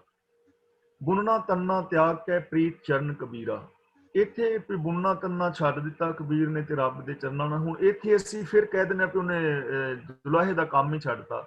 ਇੱਥੇ ਬੁਨਣਾ ਤੰਨਾ ਦਾ ਮਤਲਬ ਹੈਗਾ ਜਿਹੜੀਆਂ ਚਲਾਕੀਆਂ ਵਾਲਾ ਤਾਣਾ ਬਾਣਾ ਸੀ ਉਹਨੇ ਛੱਡਤਾ ਤੇ ਉਹ ਰੱਬ ਦੇ ਚਰਨਾਂ ਨਾਲ ਜੁੜ ਗਿਆ। ਬੁਨਣਾ ਤੰਨਾ ਤਿਆਗ ਕੇ ਪ੍ਰੀਤ ਚਰਨ ਕਬੀਰਾ, ਨੀਚ ਕੁਲਾ ਜੁਲਾਹਰਾ ਪਇਓ ਗੁਣੀ ਗਹੀਰਾ। ਰਵਿਦਾਸ ਢੋਂਤਾ ਢੋਰ ਨੀਤ ਤਿਨ ਤਿਆਗੀ ਮਾਇਆ, ਪ੍ਰਗਟ ਹੁਆ ਸਾਧ ਸੰਗ ਹਰ ਦਰਸ਼ਨ ਪਾਇਆ। ਵੀ ਰੱਬ ਦੇ ਦੀਦਾਰ ਹੋਏ ਤੇ ਉਹਨੇ ਮਾਇਆ ਦਾ ਜਿਹੜਾ ਤਿਆਗ ਕਰ ਦਿੱਤਾ। ਔਰ ਸੈਨਾਈ ਬੁਤਕਾਰੀਆ ਉਹ ਘਰ ਘਰ ਸੁਣਿਆ, ਹਿਰਦੇ ਵਸਿਆ ਪਾਰ ਬ੍ਰਹਮ ਭਗਤਾਂ ਨੇ ਗਣਿਆ। ਗੁਰੂ ਅਰਜਨ ਦੇਵ ਜੀ ਕਹਿੰਦੇ ਨੇ ਇਹ ਵਿਦ ਸੁਣ ਕੇ ਜਾਟ ਰੋ ਉੱਠ ਭਗਤੀ ਲਾਗਾ, ਕਿ ਇਹਨਾਂ ਸਾਰਿਆਂ ਦੇ ਜੀਵਨ ਨੂੰ ਪੜ੍ਹ ਕੇ ਸੁਣ ਕੇ ਵੀ ਯਾਰ ਇਹ ਸਾਰੇ ਰੱਬ ਨੂੰ ਪਾ ਲੈ, ਤੇ ਰੱਬ ਭਗਤ ਧੰਨਾ ਵੀ ਭਗਤੀ ਵਿੱਚ ਲੱਗ ਗਿਆ, ਰੱਬ ਦੀ ਰਜਾ ਵਿੱਚ ਤੁਰਨ ਲੱਗਿਆ। ਇਹ ਵਿਦ ਸੁਣ ਕੇ ਜਾਟ ਰੋ ਉੱਠ ਭਗਤੀ ਲਾਗਾ, ਮਿਲੇ ਪ੍ਰਤੱਖ ਗੁਸਾਈਆਂ ਧੰਨਾ ਵੱਡ ਭਾਗਾ, ਉਹ ਵੀ ਵੱਡੇ ਭਾਗਾਂ ਵਾਲਾ ਹੋ ਗਿਆ। ਹੁਣ ਅਸੀਂ ਕੀ ਕਹਿ ਰਹੇ ਹਾਂ, ਅਸੀਂ ਭਗਤ ਮਾਲਾ ਵਾਲੀ ਸਾਖੀ ਮੰਨ ਲਈ ਕਿਸੇ ਬੰਦੇ ਨੇ ਜਿਹੜੀ ਲਿਖੀ ਹੈ, ਨਾ ਤੇ ਅਸੀਂ ਭਗਤ ਧੰਨਾ ਜੀ ਦੀ ਗੱਲ ਮੰਨ ਰਹੇ ਹਾਂ ਨਾ ਗੁਰੂ ਅਰਜਨ ਦੇਵ ਜੀ ਦੀ। ਅਸੀਂ ਕਹਿੰਦਾ ਨਹੀਂ ਇਹ ਦੋਵੇਂ ਗਲਤ ਨੇ, ਉਹ ਸਾਖੀ ਲਿਖਣ ਵਾਲਾ ਬੰਦਾ ਠੀਕ। ਤਾਂ ਜਿੱਥੇ ਕਿਸੇ ਚੀਜ਼ ਦੀ ਸਮਝ ਨਹੀਂ ਨਾ ਆਈ ਉੱਥੇ ਬੰਦਿਆਂ ਨੇ ਕਹਾਣੀ ਜੋੜ ਲਈ। ਜੇ ਤੁਹਾਡੇ ਕੋਲ 5-7 ਮਿੰਟ ਟਾਈਮ ਹੈ? ਜੀ ਹੈਗਾ। ਜਿਵੇਂ ਮੈਂ ਤੁਹਾਨੂੰ ਪਿੱਛੇ ਕਹਾਣੀ ਸੁਣਾਈ ਸੀ ਨਾ ਕਿ ਭਗਤ ਕਬੀਰ ਜੀ ਦੇ ਨਾਲ ਇੱਕ ਸਾਖੀ ਜੋੜ ਲਈ। ਸਾਖੀ ਨਹੀਂ ਕਹਾਣੀ, ਸਾਖੀ ਔਰ ਕਹਾਣੀ ਵਿੱਚ ਫਰਕ ਹੁੰਦਾ ਹੈ। ਸਾਖੀ ਦਾ ਮਤਲਬ ਸੱਚ, ਕਹਾਣੀ ਦਾ ਮਤਲਬ ਕਹਾਣੀ। ਕਿ ਕਬੀਰ ਜੀ ਦੇ ਘਰ ਵਿੱਚ ਇੱਕ ਕੁੱਤਾ ਆ ਗਿਆ, ਉਹਨੇ ਚੱਕੀ ਦਾ ਆਟਾ ਖਾਧਾ, ਗੰਢ ਚੱਟਿਆ ਔਰ ਪਰੋਲਾ ਵੀ ਲੈ ਤੁਰਿਆ ਤੇ ਨਾਲ ਉਤਲੇ ਪਾਸੇ ਵੇਖਿਆ। ਤੇ ਕਬੀਰ ਜੀ ਕਹਿਣ ਲੱਗੇ ਕਿ ਇਹ ਤੇ ਰੱਬ ਹੈਗਾ, ਰੱਬ ਕੁੱਤਾ ਬਣ ਕੇ ਆਇਆ ਸੀ। ਕਹਾਣੀ ਵਾਲਾ ਲਿਖਦਾ ਵੀ ਰੱਬ ਕੁੱਤਾ ਬਣ ਕੇ ਆਇਆ, ਤੇ ਕਬੀਰ ਜੀ ਨੂੰ ਪਤਾ ਸੀ ਵੀ ਕੁੱਤਾ ਹੈ। ਤੇ ਕਬੀਰ ਜੀ ਨੇ ਰੱਬ ਅੱਗੇ ਹੱਥ ਜੋੜੇ ਕੁੱਤੇ ਅੱਗੇ ਵੀ ਤੂੰ ਨਾ ਰੱਬਾ, ਮੈਨੂੰ ਤੇ ਤੇਰਾ ਪਤਾ ਹੈ ਵੀ ਤੂੰ ਕੁੱਤਾ ਬਣ ਕੇ ਆਪ ਹੈ, ਤੇ ਕਿਸੇ ਹੋਰ ਦੇ ਘਰ ਨਾ ਜਾਈ, ਐਵੇਂ ਤੇਰਾ ਕੋਈ ਲੱਕ ਤੋੜੇਗਾ ਜਿਹਨੂੰ ਨਹੀਂ ਪਤਾ। ਹੁਣ ਇਹ ਪੁਜਾਰੀ ਨੇ ਬੜੀ ਚਤੁਰਤਾ ਦੇ ਨਾਲ ਸ਼ਬਦ ਦੇ ਭਾਵ ਬਦਲ ਦਿੱਤੇ। ਅਸਲੀ ਇਹ ਜਿਹੜਾ ਸ਼ਬਦ ਸੀ ਨਾ, ਉਹ ਸਾਡੇ ਵਰਗੇ ਚਲਾਕ ਬੰਦਿਆਂ ਵਾਸਤੇ ਸੀ, ਕੁੱਤੇ ਬਿਰਤੀ ਵਾਲਿਆਂ ਵਾਸਤੇ। ਕੁੱਤੇ ਦੀ ਇੱਕ ਬਿਰਤੀ ਹੈ ਕਿ ਉਹ ਚੱਕੀ ਵਿੱਚ ਆਟਾ ਵੀ ਖਾਂਦਾ ਹੈ, ਫਿਰ ਗੰਢ ਵੀ ਚੱਟਦਾ ਹੈ, ਔਰ ਫਿਰ ਪਰੋਲਾ ਵੀ ਲੈ ਜਾਂਦਾ ਹੈ। ਕਿਤੇ ਘਿਓ ਵਗੈਰਾ ਉੱਤੇ ਟੰਗਿਆ ਹੋਵੇ ਤਾਂ ਉਧਰ ਵੀ ਉਹਦਾ ਧਿਆਨ ਹੁੰਦਾ ਹੈ। ਹੁਣ ਇਹ ਗੱਲ ਕਿਹਦੀ, ਜਿਹੜੇ ਪੁਜਾਰੀ ਵਰਗ ਹੈ। ਸਾਨੂੰ ਤੁਸੀਂ ਸੱਦਿਆ ਘਰ ਲੰਗਰ ਛਕਣ ਵਾਸਤੇ, ਕਿਸੇ ਵੀ ਧਰਮ ਦੇ ਪੁਜਾਰੀ ਨੂੰ ਆਪਣੇ ਆਪਣੇ ਸਾਧਨ ਨੇ ਲੋਕੀ। ਹੁਣ ਕਬੀਰ ਜੀ ਉਸ ਬੰਦੇ ਨੂੰ ਕਹਿ ਰਹੇ ਨੇ ਵੀ ਚਾਕੀ ਚਾਟੇ ਚੂਣ ਖਾਏ, ਵੀ ਤੂੰ ਇੱਥੋਂ ਲੰਗਰ ਪ੍ਰਸ਼ਾਦਾ ਵੀ ਖਾ ਲਿਆ, ਚੱਕੀ ਵੀ ਛੱਟ ਲਈ, ਰੋਟੀ ਤੋਂ ਬਾਅਦ ਆਈਸਕ੍ਰੀਮ ਵੀ ਖਾ ਲਈ, ਗਰਮ ਗੁਲਾਬ ਜਾਮੁਨ ਵੀ ਖਾ ਲਏ, ਤੇ ਭੇਟਾ ਵੀ ਲੈ ਲਈ, ਵੀ ਦੰਦ ਘਸਾਈ ਭੇਟਾ ਵੀ ਲੈ ਲਈ। ਚਾਕੀ ਕਾ ਚੀਥੜਾ ਕਹਾਂ ਲੈ ਜਾਏ, ਹੁਣ ਚੱਕੀ ਦਾ ਚੀਥੜਾ ਵੀ ਲੈ ਚੱਲਿਆ ਵੀ ਤੁਹਾਡੇ ਘਰ ਮੈਂ ਪ੍ਰਸ਼ਾਦਾ ਪਾਣੀ ਛਕਿਆ। ਤੇ ਮੈਂ ਕਿਹਾ ਵੀ ਤਰਲੋਚਨ ਸਿੰਘ ਵੀਰ ਦੀ ਜੈਕਟ ਬੜੀ ਵਧੀਆ ਪਾਈ, ਆਹ ਤਾਂ ਮੈਨੂੰ ਪਸੰਦ ਹੈ, ਮੈਂ ਲੱਭਦਾ ਸੀ, ਮੈਨੂੰ ਕਿਤੇ ਲੱਭੀ ਨਹੀਂ ਜਾ ਕੇ, ਤੇ ਕਿੱਥੋਂ ਲਈ ਪਸੰਦ। ਮੈਂ ਇਮੋਸ਼ਨਲ ਕਰ ਰਿਹਾ ਮੈਂ ਤੁਹਾਨੂੰ। ਜੇ ਤੁਸੀਂ ਕਿਹਾ ਗਿਆਨੀ ਜੀ ਕੋਈ ਗੱਲ ਨਹੀਂ, ਉਹ ਮੈਂ ਤੁਹਾਨੂੰ ਲਿਆ ਦਾਂਗਾ, ਤੇ ਤੁਸੀਂ ਕੱਲ ਨੂੰ ਮੈਨੂੰ ਜੈਕਟ ਵੀ ਲਿਆ ਦਿੱਤੀ। ਇਹਨੂੰ ਕਹਿੰਦੇ ਨੇ ਚਾਕੀ ਕਾ ਚੀਥੜਾ। ਇਮੋਸ਼ਨਲ ਬਲੈਕਮੇਲ ਕਰਕੇ ਹੋਰ ਵੀ ਕੁਛ ਲੈ ਲਿਆ। ਛੀਕੇ ਪਰ ਤੇਰੀ ਬਹੁਤ ਡੀਠ, ਹੁਣ ਘਿਓ ਦਾ ਛਿੱਕਾ ਉੱਤੇ ਵਿੱਚ, ਕੁੱਤੇ ਦੀ ਪਹੁੰਚ ਨਹੀਂ, ਪਰ ਕੁੱਤਾ ਉਧਰ ਵੀ ਛਲਾਂਗ ਮਾਰੇ। ਛੀਕਾ ਕੀ ਹੈ? ਜਿਹਦੇ ਤੱਕ ਮੇਰੀ ਪਹੁੰਚ ਨਹੀਂ, ਘਰ ਦੇ ਵਿੱਚ ਕੋਈ ਨੌਜਵਾਨ ਧੀ ਨੂੰ ਹੈ ਤੇ ਮੇਰੀ ਉਹਦੇ ਤੇ ਵੀ ਨਜ਼ਰ ਹੈ ਮਾੜੀ, ਇਹਨੂੰ ਕਹਿੰਦੇ ਨੇ ਛੀਕੇ ਪਰ ਤੇਰੀ ਬਹੁਤ ਡੀਠ। ਕਬੀਰ ਜੀ ਕਹਿੰਦੇ ਨੇ ਤੇਰੀ ਕੁੱਤਿਆਂ ਵਾਲੀ ਬਿਰਤੀ ਹੈ, ਮਤ ਲੱਕੜੀ ਸੋਟਾ ਤੇਰੀ ਪਰੇ ਪੇਠ, ਜੇ ਇਹੋ ਜਿਹੀ ਬਿਰਤੀ ਰੱਖੇਗਾ ਤੂੰ ਡਾਂਗ ਮਾਰ ਕੇ ਲੱਕ ਭੰਨ ਦੇਗਾ। ਕਿਆ ਤੇ ਉਹਨਾਂ ਲੋਕਾਂ ਨੂੰ ਜਾ ਰਿਹਾ ਤੇ ਆਪਣੇ ਆਪ ਨੂੰ ਬਚਾਉਣ ਲਈ ਰੱਬ ਨੂੰ ਕੁੱਤਾ ਬਣਾ ਦਿੱਤਾ ਉਹਨਾਂ ਨੇ, ਵੀ ਰੱਬ ਕੁੱਤਾ ਬਣ ਕੇ ਆਇਆ। ਹੁਣ ਕਬੀਰ ਜੀ ਕਹਿੰਦੇ ਨੇ ਇਸ ਘਰ ਮੈਂ ਹੈ ਸੋ ਤੂੰ ਢੂੰਡ ਖਾਹੇ। ਅਸੀਂ ਜੋੜ ਲਿਆ ਵੀ ਰੱਬ ਨੂੰ ਕੁੱਤੇ ਨੂੰ ਭਗਤ ਕਬੀਰ ਜੀ ਕਹਿ ਰਹੇ ਨੇ ਵੀ ਮੇਰੇ ਘਰ ਵਿੱਚ ਜੋ ਵੀ ਖਾ ਜਾ, ਔਰ ਕਿਸੇ ਕੇ ਮਤ ਹੀ ਜਾਏ ਵੀ ਹੋਰ ਕਿਤੇ ਨਾ ਜਾਈਏ ਵੀ ਇੱਥੇ ਖਾ ਲੈ ਜੋ ਖਾਣਾ। ਹੁਣ ਇਹਦਾ ਮਤਲਬ ਇਹ ਨਹੀਂ ਇਸ ਘਰ ਮੈਂ ਹੈ ਸੋ ਤੂੰ ਢੂੰਡ ਖਾਏ ਦਾ ਮਤਲਬ ਵੀ ਤੂੰ ਕਿਰਤ ਕਰ, ਆਪ ਖਾ, ਆਪਣੇ ਹੱਕ ਦਾ ਖਾ, ਬੇਗਾਨੇ ਨਾ ਖਾ। ਕਹਿ ਕੇ ਭੋਗ ਭਲੇ ਵੀ ਭੋਗ ਤੂੰ ਮਾਣ, ਚੰਗੀਆਂ ਜੈਕਟਾਂ ਪਾ। ਪਰ ਭਾਈ ਤਰਲੋਚਨ ਸਿੰਘ ਨੂੰ ਮੈਂ ਇਮੋਸ਼ਨਲ ਬਲੈਕਮੇਲ ਕਰਕੇ ਨਹੀਂ, ਆਪਣੀ ਇਨਕਮ ਦੇ ਵਿੱਚੋਂ ਤਰਲੋਚਨ ਸਿੰਘ ਨਾਲੋਂ ਮਹਿੰਗੀ ਲੈ ਲੈ ਜੈਕਟ ਪਾ ਲੈ, ਕੋਈ ਗੱਲ ਨਹੀਂ। ਕਹਿ ਕਬੀਰ ਭੋਗ ਭਲੇ ਕੀਨ, ਭਲੇ ਕੰਮ ਕਰਕੇ, ਚੰਗੀ ਕਿਰਤ ਕਰਕੇ ਭੋਗ ਪਦਾਰਥ ਕਰ। ਮਤ ਕੂ ਮਾਰੇ ਈਂਟ ਢੇਮ, ਫਿਰ ਤੈਨੂੰ ਕੋਈ ਇੱਟ ਤੇ ਢੇਮ ਨਹੀਂ ਮਾਰੇਗਾ, ਯਾਨੀ ਤੇਰੀ ਨਮੋਸ਼ੀ ਨਹੀਂ ਹੋਏਗੀ, ਜਗਤ ਵਿੱਚ ਬੇਇੱਜ਼ਤੀ ਨਹੀਂ ਹੋਏਗੀ।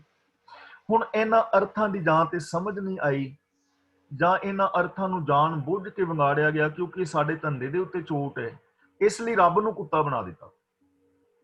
ਯਾਨੀ ਪੁਜਾਰੀ ਨੇ ਰੱਬ ਨੂੰ ਕੁੱਤਾ ਬਣਾਉਣ ਲੱਗਿਆਂ ਵੀ ਸੰਕੋਚ ਨਹੀਂ ਕੀਤਾ। ਇਹ ਕਾਰਨ ਨੇ ਕਹਾਣੀਆਂ ਜੋੜਨ ਦੇ, ਜੋ ਮੈਨੂੰ ਸਮਝ ਆਉਂਦਾ ਹੈ।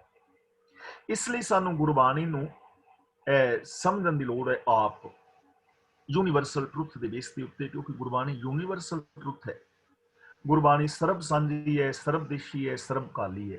ਸਾਰਿਆਂ ਵਾਸਤੇ ਹਰ ਥਾਂ ਤੇ ਕਾਨੂੰਨ ਲਾਗੂ ਹੋ ਸਕਦੇ ਨੇ ਔਰ ਬੜੀ ਆਸਾਨੀ ਦੇ ਨਾਲ ਇਹ ਜ਼ਿੰਦਗੀ ਜੀਵੀ ਜਾ ਸਕਦੀ। ਤਾਂ ਇਸ ਤਰ੍ਹਾਂ ਕੁਝ ਲੋਕਾਂ ਨੇ ਕਹਾਣੀਆਂ ਜੋੜੀਆਂ ਨੇ, ਜੋ ਮੈਨੂੰ ਸਮਝ ਆਉਂਦਾ ਹੈ। ਸ਼ਾਇਦ ਤੁਸੀਂ ਸਹਿਮਤ ਹੋ ਜਾਣੀ। ਸਹਿਮਤ ਹੈ ਜੀ, ਸਹਿਮਤ ਹੈ ਜੀ ਪੂਰੀ ਤਰ੍ਹਾਂ। ਪਰ ਉਹ ਮਤਲਬ ਇੱਦਾਂ ਹੈ ਜੀ, ਜਿਨ੍ਹਾਂ ਨੇ ਵੀ ਇਹ ਕਹਾਣੀਆਂ ਜੋੜੀਆਂ ਉਹਨਾਂ ਨੇ ਅਗਲਾ ਬਿੱਟ ਨਹੀਂ ਦੱਸਿਆ ਜਿਹੜਾ ਤੁਸੀਂ ਹੁਣ ਦੱਸ ਕੇ ਹਟੇ ਆ। ਜਿੱਦਾਂ ਭਗਤ ਧੰਨਾ ਜੀ ਦੀ ਜਿਹੜੀ ਸਟੋਰੀ ਤੁਸੀਂ ਦੱਸੀ ਹੈ, ਉਹਦੇ ਵਿੱਚ ਆਪੇ ਸੈਲਫ ਐਕਸਪਲੇਨੇਟਰੀ ਹੈਗੀ ਚੀਜ਼। ਜੇ ਕੋਈ ਪੜ੍ਹੇ, ਹੁਣ ਜੇ ਕੋਈ ਜਿੱਦਾਂ ਹੁਣ ਪੁਰਾਣੇ ਟਾਈਮਾਂ ਦੇ ਵਿੱਚ ਜਦੋਂ ਕੋਈ ਕਥਾਕਾਰ ਆਪਣੇ ਪਿੰਡਾਂ ਦੇ ਵਿੱਚ ਵੀ ਕਥਾ ਕਰਨ ਆਉਂਦਾ ਸੀਗਾ, ਉਹ ਕਹਾਣੀਆਂ ਦੇ ਰੂਪ ਦੇ ਵਿੱਚ ਉਹਨਾਂ ਨੂੰ ਸਰਲ ਤਰੀਕੇ ਦੇ ਨਾਲ ਸਮਝਾਉਂਦਾ ਸੀਗਾ, ਕਿਉਂਕਿ ਇਹ ਬੋਲੀ ਸਮਝ ਲੈਂਦੇ ਸੀਗੇ, ਬਹੁਤੇ ਪੜ੍ਹੇ ਲਿਖੇ ਨਹੀਂ ਸੀਗੇ। ਪਰ ਉਹਦੇ ਨਾਲ ਨਾਲ ਉਹ ਜਿਹੜੀ ਕਹਾਣੀ ਇੰਨੀ ਪ੍ਰਭਾਵਿਤ ਹੋ ਜਾਂਦੀ ਸੀਗੀ, ਤੇ ਨਾ ਇਹ ਦੱਸਣ ਵਾਲਾ ਤੇ ਨਾ ਹੀ ਉਹਨਾਂ ਨੂੰ ਸੁਣਨ ਵਾਲਿਆਂ ਨੂੰ ਤਾਂ ਬਹੁਤਾ ਨਹੀਂ ਸੀਗਾ ਪਤਾ, ਪਰ ਦੱਸਣ ਵਾਲੇ ਦਾ ਫਰਜ਼ ਬਣਦਾ ਸੀਗਾ ਵੀ ਇਹ ਸਿਰਫ ਇੱਕ ਐਗਜ਼ਾਮਪਲ ਆ। ਪਰ ਅਸਲ ਦੇ ਵਿੱਚ ਆਹ ਗੱਲ ਸੀ, ਜਿੱਦਾਂ ਉਹ ਸਾਰਾ ਜਿਹੜਾ ਗੁਰੂ ਗ੍ਰੰਥ ਸਾਹਿਬ ਦੇ ਵਿੱਚ ਜਿੱਦਾਂ ਉਹ ਸ਼ਬਦ ਲਿਖਿਆ ਹੈ ਪੂਰੇ ਦਾ ਪੂਰਾ ਸਮਝਾ ਕੇ, ਤਾਂ ਫਿਰ ਉਹਨਾਂ ਨੂੰ ਸਮਝ ਲੱਗ ਸਕਦੀ ਸੀ। ਪਰ ਜਿੱਦਾਂ ਤੁਸੀਂ ਕਹਿੰਦੇ ਕਿ ਆਪਣਾ ਸਵਾਰਥ ਵੀ ਹੋ ਸਕਦਾ ਕਿਸੇ ਦਾ, ਉਹਦੇ ਵਿੱਚ ਉਹਨਾਂ ਨੇ ਆਪਣਾ ਸਵਾਰਥ ਰੱਖਿਆ ਹੋਣ ਕਰਕੇ, ਤੇ ਜਿੱਦਾਂ ਉਹਨਾਂ ਦਾ ਮਤਲਬ ਜੇਬ ਭਰਦੀ ਸੀਗੀ ਜਾਂ ਜਿਸ ਹਿਸਾਬ ਨਾਲ ਸਵਾਰਥ ਪੂਰਾ ਹੁੰਦਾ ਸੀਗਾ, ਉਸ ਹਿਸਾਬ ਨਾਲ ਉਹ ਕਹਾਣੀਆਂ ਜੋੜੀ ਜਾ ਸਕਦੇ ਸੀਗੇ, ਜੋੜੀ ਜਾਂਦੇ ਸੀਗੇ। ਹਰਦੀਪ ਸਿੰਘ ਭੋਲ ਜੀ। ਹਾਂਜੀ, ਵਾਹਿਗੁਰੂ ਜੀ ਖਾਲਸਾ, ਵਾਹਿਗੁਰੂ ਜੀ ਫਤਿਹ। ਮੈਂ ਕਿ ਬਹੁਤ ਬਹੁਤ ਧੰਨਵਾਦ ਗਿਆਨੀ ਜੀ ਜਿਨ੍ਹਾਂ ਨੇ ਕਿਹਾ ਸ਼ੰਕਾ ਦੂਰ ਕੀਤੀ ਹੈ। ਤੇ ਜੇ ਹੁਣ ਟਾਈਮ ਹੈਗਾ ਤੇ ਫਿਰ ਹੁਣ ਕਰ ਦਿਓ ਗੱਲ, ਨਹੀਂ ਤੇ ਫਿਰ ਕੱਲ ਨੂੰ ਕਰ ਲਿਓ। ਭਈ ਜਿਹੜੇ ਨਾਮਤੀ ਦੀ ਸਾਖੀ ਹੈ ਨਾ, ਜਿਹੜੇ ਕਹਿੰਦੇ ਗਰੜ ਚੜੇ ਹਰਾਇਲਾ ਆਪਣੇ ਭਗਤ ਪ੍ਰਤੀਤ ਨਾ, ਉਹ ਸਾਖੀ ਵੀ ਆਮ ਸੁਣਾਉਂਦੇ ਹੁੰਦੇ ਸੀ ਬਾਬਾ ਰਾੜੇ ਵਾਲੇ। ਤੇ ਉਹ ਵੀ ਜਦੋਂ ਟਾਈਮ ਹੈਗਾ ਤੇ ਹੁਣ ਕਰ ਦਿਓ, ਨਹੀਂ ਤੇ ਕੱਲ ਨੂੰ ਦੱਸ ਦਿਓ। ਉਹਦੇ ਬਾਰੇ ਸ਼ਾਇਦ ਮੈਂ ਮਤਲਬ ਜਿਹੜਾ ਨਾ ਪੂਰੇ ਦਾ ਪੂਰਾ ਸ਼ਬਦ ਹੈ, ਹਾਂਜੀ, ਮੈਂ ਗਲਤ ਇਨਫੋਰਮੇਸ਼ਨ ਨਹੀਂ ਦੇਣਾ ਚਾਹੁੰਦਾ। ਉਹਦੇ ਬਾਰੇ ਬਿਲਕੁਲ ਠੀਕ ਹੈ ਜੀ, ਉਹਦੇ ਬਾਰੇ ਥੋੜੀ ਜੀ ਲੰਬੀ ਵਿਚਾਰ ਕਰਨ ਤੋਂ ਬਾਅਦ ਹੀ ਕੁਝ ਕਿਹਾ ਜਾ ਸਕਦਾ ਹੈ। ਹਾਂ, ਸਮਝਦਾ ਜੀ, ਬਿਲਕੁਲ ਠੀਕ ਹੈ ਜੀ। ਅੱਜ ਜਾਂ ਕੱਲ ਨਹੀਂ ਕਹਿ ਪਾਵਾਂਗਾ ਉਹਦੇ ਵਾਸਤੇ, ਕਿਉਂਕਿ ਕਾਫੀ ਕੁਝ ਉਹਦੇ ਵਿੱਚ ਵਿਚਾਰਨ ਵਾਲਾ ਹੈ। ਹਾਂ, ਮੈਂ ਸਮਝਦਾ, ਬਿਲਕੁਲ ਠੀਕ ਹੈ ਜੀ, ਬਹੁਤ ਮਿਹਰਬਾਨੀ। ਕਰਾਂਗਾ ਜ਼ਰੂਰ ਕਿ ਮੈਂ ਉਹਦੇ ਵਾਸਤੇ ਜੋ ਸਹੀ ਇਨਫੋਰਮੇਸ਼ਨ ਹੈ ਉਹ ਦੇ ਸਕਾਂ। ਤੇ ਉੱਥੇ ਵੀ ਕਹਿੰਦੇ ਨੇ ਕਿ ਨਾਮਦੇਵ ਨੂੰ ਕਹਿੰਦੇ ਸੀ ਨਾ ਤਨ ਗਰਦਨ ਮਾਰਨ ਤਾਏ, ਫਿਰ ਜੇ ਗਊ ਜਵਾ ਦੇ ਨਹੀਂ ਤਾਂ ਫਿਰ ਮਾਰ ਦੇਣਾ ਹੈ ਨਾ। ਹਾਂਜੀ, ਹਾਂ, ਗੁਰਬਾਣੀ ਚ ਆਉਂਦਾ ਹੈਗਾ ਆਪਣੇ। ਉਹਦੇ ਵਾਸਤੇ ਆਪਾਂ ਵਿਚਾਰ ਲਵਾਂਗੇ। ਲੇਕਿਨ ਜਿਹੜਾ ਦੂਜਾ ਸ਼ਬਦ ਹੈਗਾ ਵੀ ਭਗਤ ਨਾਮਦੇਵ ਜੀ ਨੂੰ ਦੇਹੂ ਦੇ ਚੋਂ ਬਾਹਰ ਕੱਢਤਾ ਤੇ ਦੇਹੂਰਾ ਫਿਰ ਗਿਆ, ਉਹਦੇ ਬਾਰੇ ਜੇ ਤੁਸੀਂ ਕਹਿੰਦੇ ਹੋ ਕਿ ਉਹ ਮੈਂ ਥੋੜਾ ਜਿਹਾ ਕਰ। ਹਾਂਜੀ, ਠੀਕ ਹੈ, ਧੰਨਵਾਦ ਗਿਆਨੀ ਜੀ, ਬਹੁਤ ਬਹੁਤ ਮਿਹਰਬਾਨੀ। ਹਾਂਜੀ, ਉਹਦੇ ਵਿੱਚ ਇਸ ਤਰ੍ਹਾਂ ਵੀ ਜਿਵੇਂ ਅਸੀਂ ਕਹਿੰਦੇ ਆ ਵੀ ਸਾਖੀ ਜੋੜੀ ਕਿ ਭਗਤ ਨਾਮਦੇਵ ਜੀ ਦੇਹੂਰੇ ਦੇ ਵਿੱਚ ਗਏ ਤੇ ਉਹਨਾਂ ਨੂੰ ਅੰਦਰ ਵੜਨ ਨਾ ਦਿੱਤਾ ਤੇ ਉਹ ਬਾਹਰ ਜਾ ਕੇ ਤਪੱਸਿਆ ਕਰਨ ਲੱਗ ਗਏ ਤੇ ਉਹ ਦੇਹੂਰਾ ਫਿਰ ਗਿਆ ਜਾਂ ਜਿਸ ਤਰ੍ਹਾਂ ਵੀ। ਤਾਂ ਉਹ ਚੀਜ਼ ਗੱਲ ਇਹ ਹੈਗੀ ਹੈ ਕਿ ਉਹਨੂੰ ਸਾਖੀ ਨੂੰ ਛੱਡ ਦਿਓ ਤੇ ਸਿੱਧਾ ਸ਼ਬਦ ਦੇ ਨਾਲ ਜੁੜੋ। ਹਸਤ ਠੇਲਤ ਤੇਰੇ ਦੇਹੁਰੇ ਆਇਆ। ਤੇਰੇ ਦੇਹੁਰੇ ਦਾ ਮਤਲਬ ਤੇਰੇ ਦਰ ਤੇ, ਕਿਉਂਕਿ ਭਗਤ ਨਾਮਦੇਵ ਜੀ ਮਸੀਤ ਔਰ ਦੇਹੁਰਿਆਂ ਦੀ ਹੋਣ ਤੋਂ ਇਨਕਾਰੀ ਨੇ। ਉਹ ਕਹਿੰਦੇ ਨੇ ਵੀ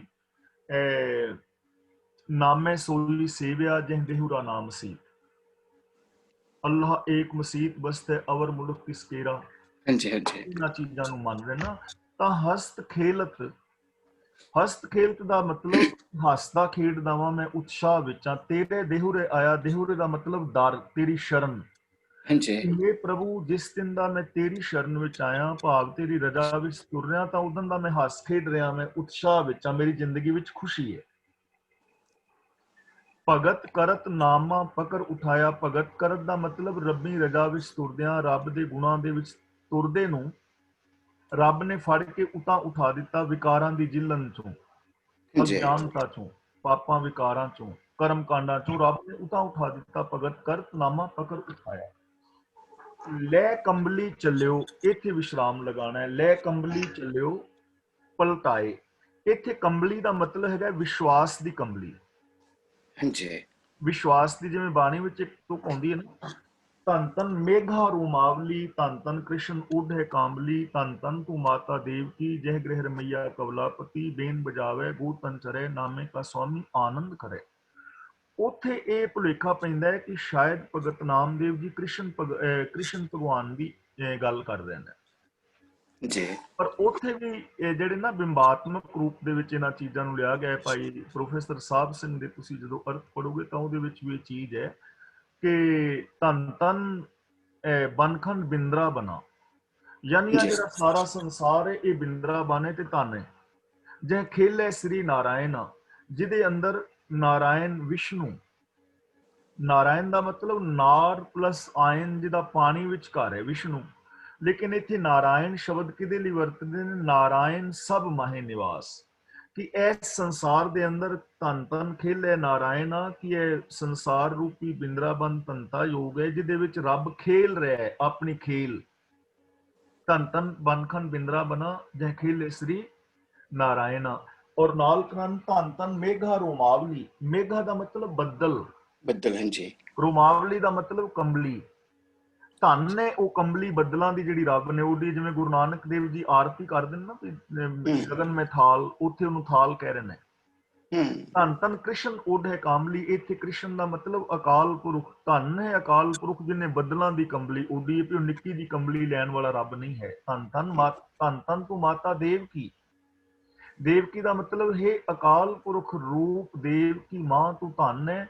ਜੇ ਗ੍ਰਹਿ ਰਮਈਆ ਕਵਲਾਪਤੀ, ਜਿਸ ਦੇ ਅੰਦਰ ਵੱਡੇ ਵੱਡੇ ਹਸਤੀਆਂ ਪੈਦਾ ਹੋਈਆਂ ਨੇ ਜਿਹਦੇ ਸੰਸਾਰ ਅੰਦਰ। ਬੇਨ ਬਜਾਵੇ ਗੋਤਨ ਚਰੇ।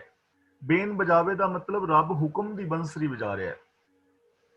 ਗੋਤਨ ਚਰੇ, ਚਰੇ ਦਾ ਮਤਲਬ ਚਲਾਏਮਾਨ ਨੇ। ਗੋਤਨ ਦਾ ਮਤਲਬ ਸਾਰੀ ਸ੍ਰਿਸ਼ਟੀ, ਅਸੀਂ ਜੀਵ ਜਨ ਚਲਾਏਮਾਨ ਨੇ। ਨਾਮੇ ਕਾ ਸੁਆਮੀ ਆਨੰਦ ਕਰੇ, ਤੇ ਜਿਹੜਾ ਨਾਮਦੇਵ ਦਾ ਸੁਆਮੀ ਰੱਬ ਹੈ ਉਹ ਇਹ ਸਾਰੀ ਸ੍ਰਿਸ਼ਟੀ ਦੇ ਵਿੱਚ ਆਨੰਦ ਕਰ ਰਿਹਾ। ਜਿਵੇਂ ਇਹ ਸ਼ਬਦ ਦੇ ਵਿੱਚ ਵੀ ਬਿੰਬਾਤਮਕ ਰੂਪ ਨੇ ਔਰ ਭੁਲੇਖਾ ਪੈਂਦਾ ਹੈ। ਐਵੇਂ ਹੁਣ ਫਿਰ ਉਸ ਸ਼ਬਦ ਤੇ ਆ ਜਾਓ ਕਿ ਲੈ ਕੰਬਲੀ ਚੱਲਿਓ ਪਲਟਾਏ। ਜਿਵੇਂ ਭਗਤ ਨਾਮਦੇਵ ਦੀ ਕੰਬਲੀ ਸ਼ਬਦ ਵਰਤ ਰਹੇ ਨੇ ਨਾ ਬੱਦਲਾਂ ਵਾਸਤੇ, ਇੱਥੇ ਕੰਬਲੀ ਦਾ ਮਤਲਬ ਵਿਸ਼ਵਾਸ ਦੀ ਕੰਬਲੀ। ਲੈ ਕੰਬਲੀ ਚੱਲਿਓ, ਚੱਲਿਓ ਦਾ ਮਤਲਬ ਜੀਵਨ ਜੀਵਿਆ। ਜਦੋਂ ਮੈਂ ਰੱਬ ਦੇ ਉੱਤੇ ਵਿਸ਼ਵਾਸ ਕਰਕੇ, ਰੱਬ ਦੇ ਸਿਸਟਮ ਤੇ ਵਿਸ਼ਵਾਸ ਕਰਕੇ ਜੀਵਨ ਜੀਵਿਆ ਨਾ, ਤਾਂ ਪਲਟਾਏ, ਪਲਟਾਏ ਦਾ ਮਤਲਬ ਉਹਨੇ ਮੇਰੇ ਜੀਵਨ ਨੂੰ ਬਦਲ ਦਿੱਤਾ, ਮੇਰੀ ਸੋਚ ਨੂੰ ਬਦਲ ਦਿੱਤਾ। ਦੇਹੁਰੇ ਪਾਛੇ, ਇੱਥੇ ਵਿਸ਼ਰਾਮ ਲਾਣਾ ਹੈ। ਬੈਠਾ ਜਾਏ, ਜਾਏ ਦਾ ਮਤਲਬ ਜਾ ਕੇ, ਜਦੋਂ ਮੈਂ ਰੱਬ ਦੇ ਚਰਨਾਂ ਵਿੱਚ ਜਾ ਕੇ ਬਹਿ ਗਿਆ, ਟਿਕ ਗਿਆ, ਮੇਰੀ ਸੁਰਤ ਰੱਬ ਦੇ ਚਰਨਾਂ ਵਿੱਚ ਟਿਕ ਗਈ। ਦੇਹੁਰੇ ਪਾਛੇ, ਇਹ ਦੇਹੁਰੇ ਵਗੈਰਾ ਪਿੱਛੇ ਰਹਿ ਗਏ, ਮੈਨੂੰ ਉਹਨਾਂ ਦੀ ਲੋੜ ਹੀ ਨਾ ਪਈ। ਦੇਹੁਰੇ ਪਾਛੇ ਬੈਠਾ ਜਾਏ। ਜਿਉਂ ਜਿਉਂ ਨਾਮਾ ਹਰ ਗੁਣ ਉਚਰੈ, ਜਿਵੇਂ ਜਿਵੇਂ ਨਾਮਦੇਵ ਰੱਬ ਦੇ ਗੁਣ ਉਚਾਰਨ ਕਰਦਾ ਹੈ, ਗੁਣਾਂ ਦਾ ਧਾਰਨੀ ਹੁੰਦਾ ਹੈ। ਭਗਤ ਜਨਾਂ ਕੋ ਦੇਹੁਰਾ ਫਿਰੈ, ਤੇ ਭਗਤ ਜਨਾਂ ਦੇ ਉੱਤੇ ਰੱਬ ਦੀ ਕਿਰਪਾ ਹੁੰਦੀ ਹੈ। ਰੱਬ ਦੇ ਦਰ ਦਾ ਮੂੰਹ ਜਿਹੜਾ ਖੁੱਲ ਜਾਂਦਾ ਹੈ। ਰੱਬ ਦਾ ਦਰ ਹਰ ਥਾਂ ਹੀ ਹੈ। ਫਿਰੇ ਦਾ ਮਤਲਬ ਫਿਰ ਜਾਂਦਾ ਹੈ, ਭਾਵ ਕਿ ਉਹਦੀ ਬਖਸ਼ਿਸ਼ ਔਰ ਰਹਿਮਤ ਹੋ ਜਾਂਦੀ ਹੈ। ਐਵੇਂ ਉਹਦਾ ਅਰਥ ਜਿਹੜਾ ਨਾ ਉਹ ਕੀਤਾ ਜਾ ਸਕਦਾ ਹੈ। ਤੇ ਜਿਹੜਾ ਉਹ ਦੂਜਾ ਨਾ ਗਊ ਜਵਾਲਣ ਵਾਲਾ, ਉਹ ਥੋੜਾ ਕੰਪਲੀਕੇਟਡ ਹੈ, ਉਹਦੇ ਉੱਤੇ ਟਾਈਮ ਥੋੜਾ ਲੱਗੇਗਾ, ਹੋ ਸਕਦਾ ਮਹੀਨਾ 2 ਮਹੀਨੇ ਵੀ ਲੱਗ ਜਾਣ, ਤੇ ਮੈਂ ਉਹਦੇ ਬਾਰੇ ਵਿਚਾਰ ਜ਼ਰੂਰ ਕਰਾਂ। ਧੰਨਵਾਦ ਆਪ। ਸੌਰੀ ਮੈਂ ਤੁਹਾਡਾ ਉੱਤਰ ਨਹੀਂ ਦੇ ਪਾਇਆ। ਨਹੀਂ ਏਦਾਂ ਨਹੀਂ ਕਰੋ ਤੁਸੀਂ, ਕਹਿੰਦੇ ਬਹੁਤ ਤੁਹਾਡੇ ਬਹੁਤ ਧੰਨਵਾਦੀ ਹਾਂ ਅਸੀਂ। ਧੰਨਵਾਦ। ਠੀਕ ਹੈ ਜੀ, ਹਰਦੀਪ ਸਿੰਘ ਜੀ ਤੁਹਾਡਾ ਵੀ ਧੰਨਵਾਦ ਤੇ ਗਿਆਨੀ ਜੀ ਦਾ ਵੀ ਬਹੁਤ ਬਹੁਤ ਧੰਨਵਾਦ। ਅੱਜ ਕਾਫੀ ਡਿਸਕਸ਼ਨ ਹੋਈ ਹੈ ਬਾਅਦ ਦੇ ਵਿੱਚ ਵੀ, ਤੇ ਇੱਥੇ ਮੇਰਾ ਖਿਆਲ ਆਪਾਂ ਸਮਾਪਤੀ ਕਰਦੇ ਹਾਂ ਕਿਉਂਕਿ ਕਾਫੀ ਟਾਈਮ ਹੋ ਗਿਆ ਅੱਜ। ਤੇ ਆਪਾਂ ਹਾਂਜੀ ਥੈਂਕ ਯੂ। ਤੇ ਆਪਾਂ ਕੱਲ ਨੂੰ ਫਿਰ ਮੁੜ ਕੇ ਆਵਾਂਗੇ ਜੀ 1 ਵਜੇ ਦੇ ਇੰਗਲੈਂਡ ਦੇ ਟਾਈਮ ਦੇ ਮੁਤਾਬਕ 1 ਵਜੇ ਮੁੜ ਕੇ ਆਵਾਂਗੇ ਜੀ। ਤਦ ਤੱਕ ਛੁੱਟੀਆਂ ਲੈ ਲਈਏ। ਬੁਲਾਓ ਫਤਿਹ ਜੀ। ਵਾਹਿਗੁਰੂ ਜੀ ਕਾ ਖਾਲਸਾ, ਵਾਹਿਗੁਰੂ ਜੀ ਕਾ ਖਾਲਸਾ, ਵਾਹਿਗੁਰੂ ਜੀ ਕੀ ਫਤਿਹ।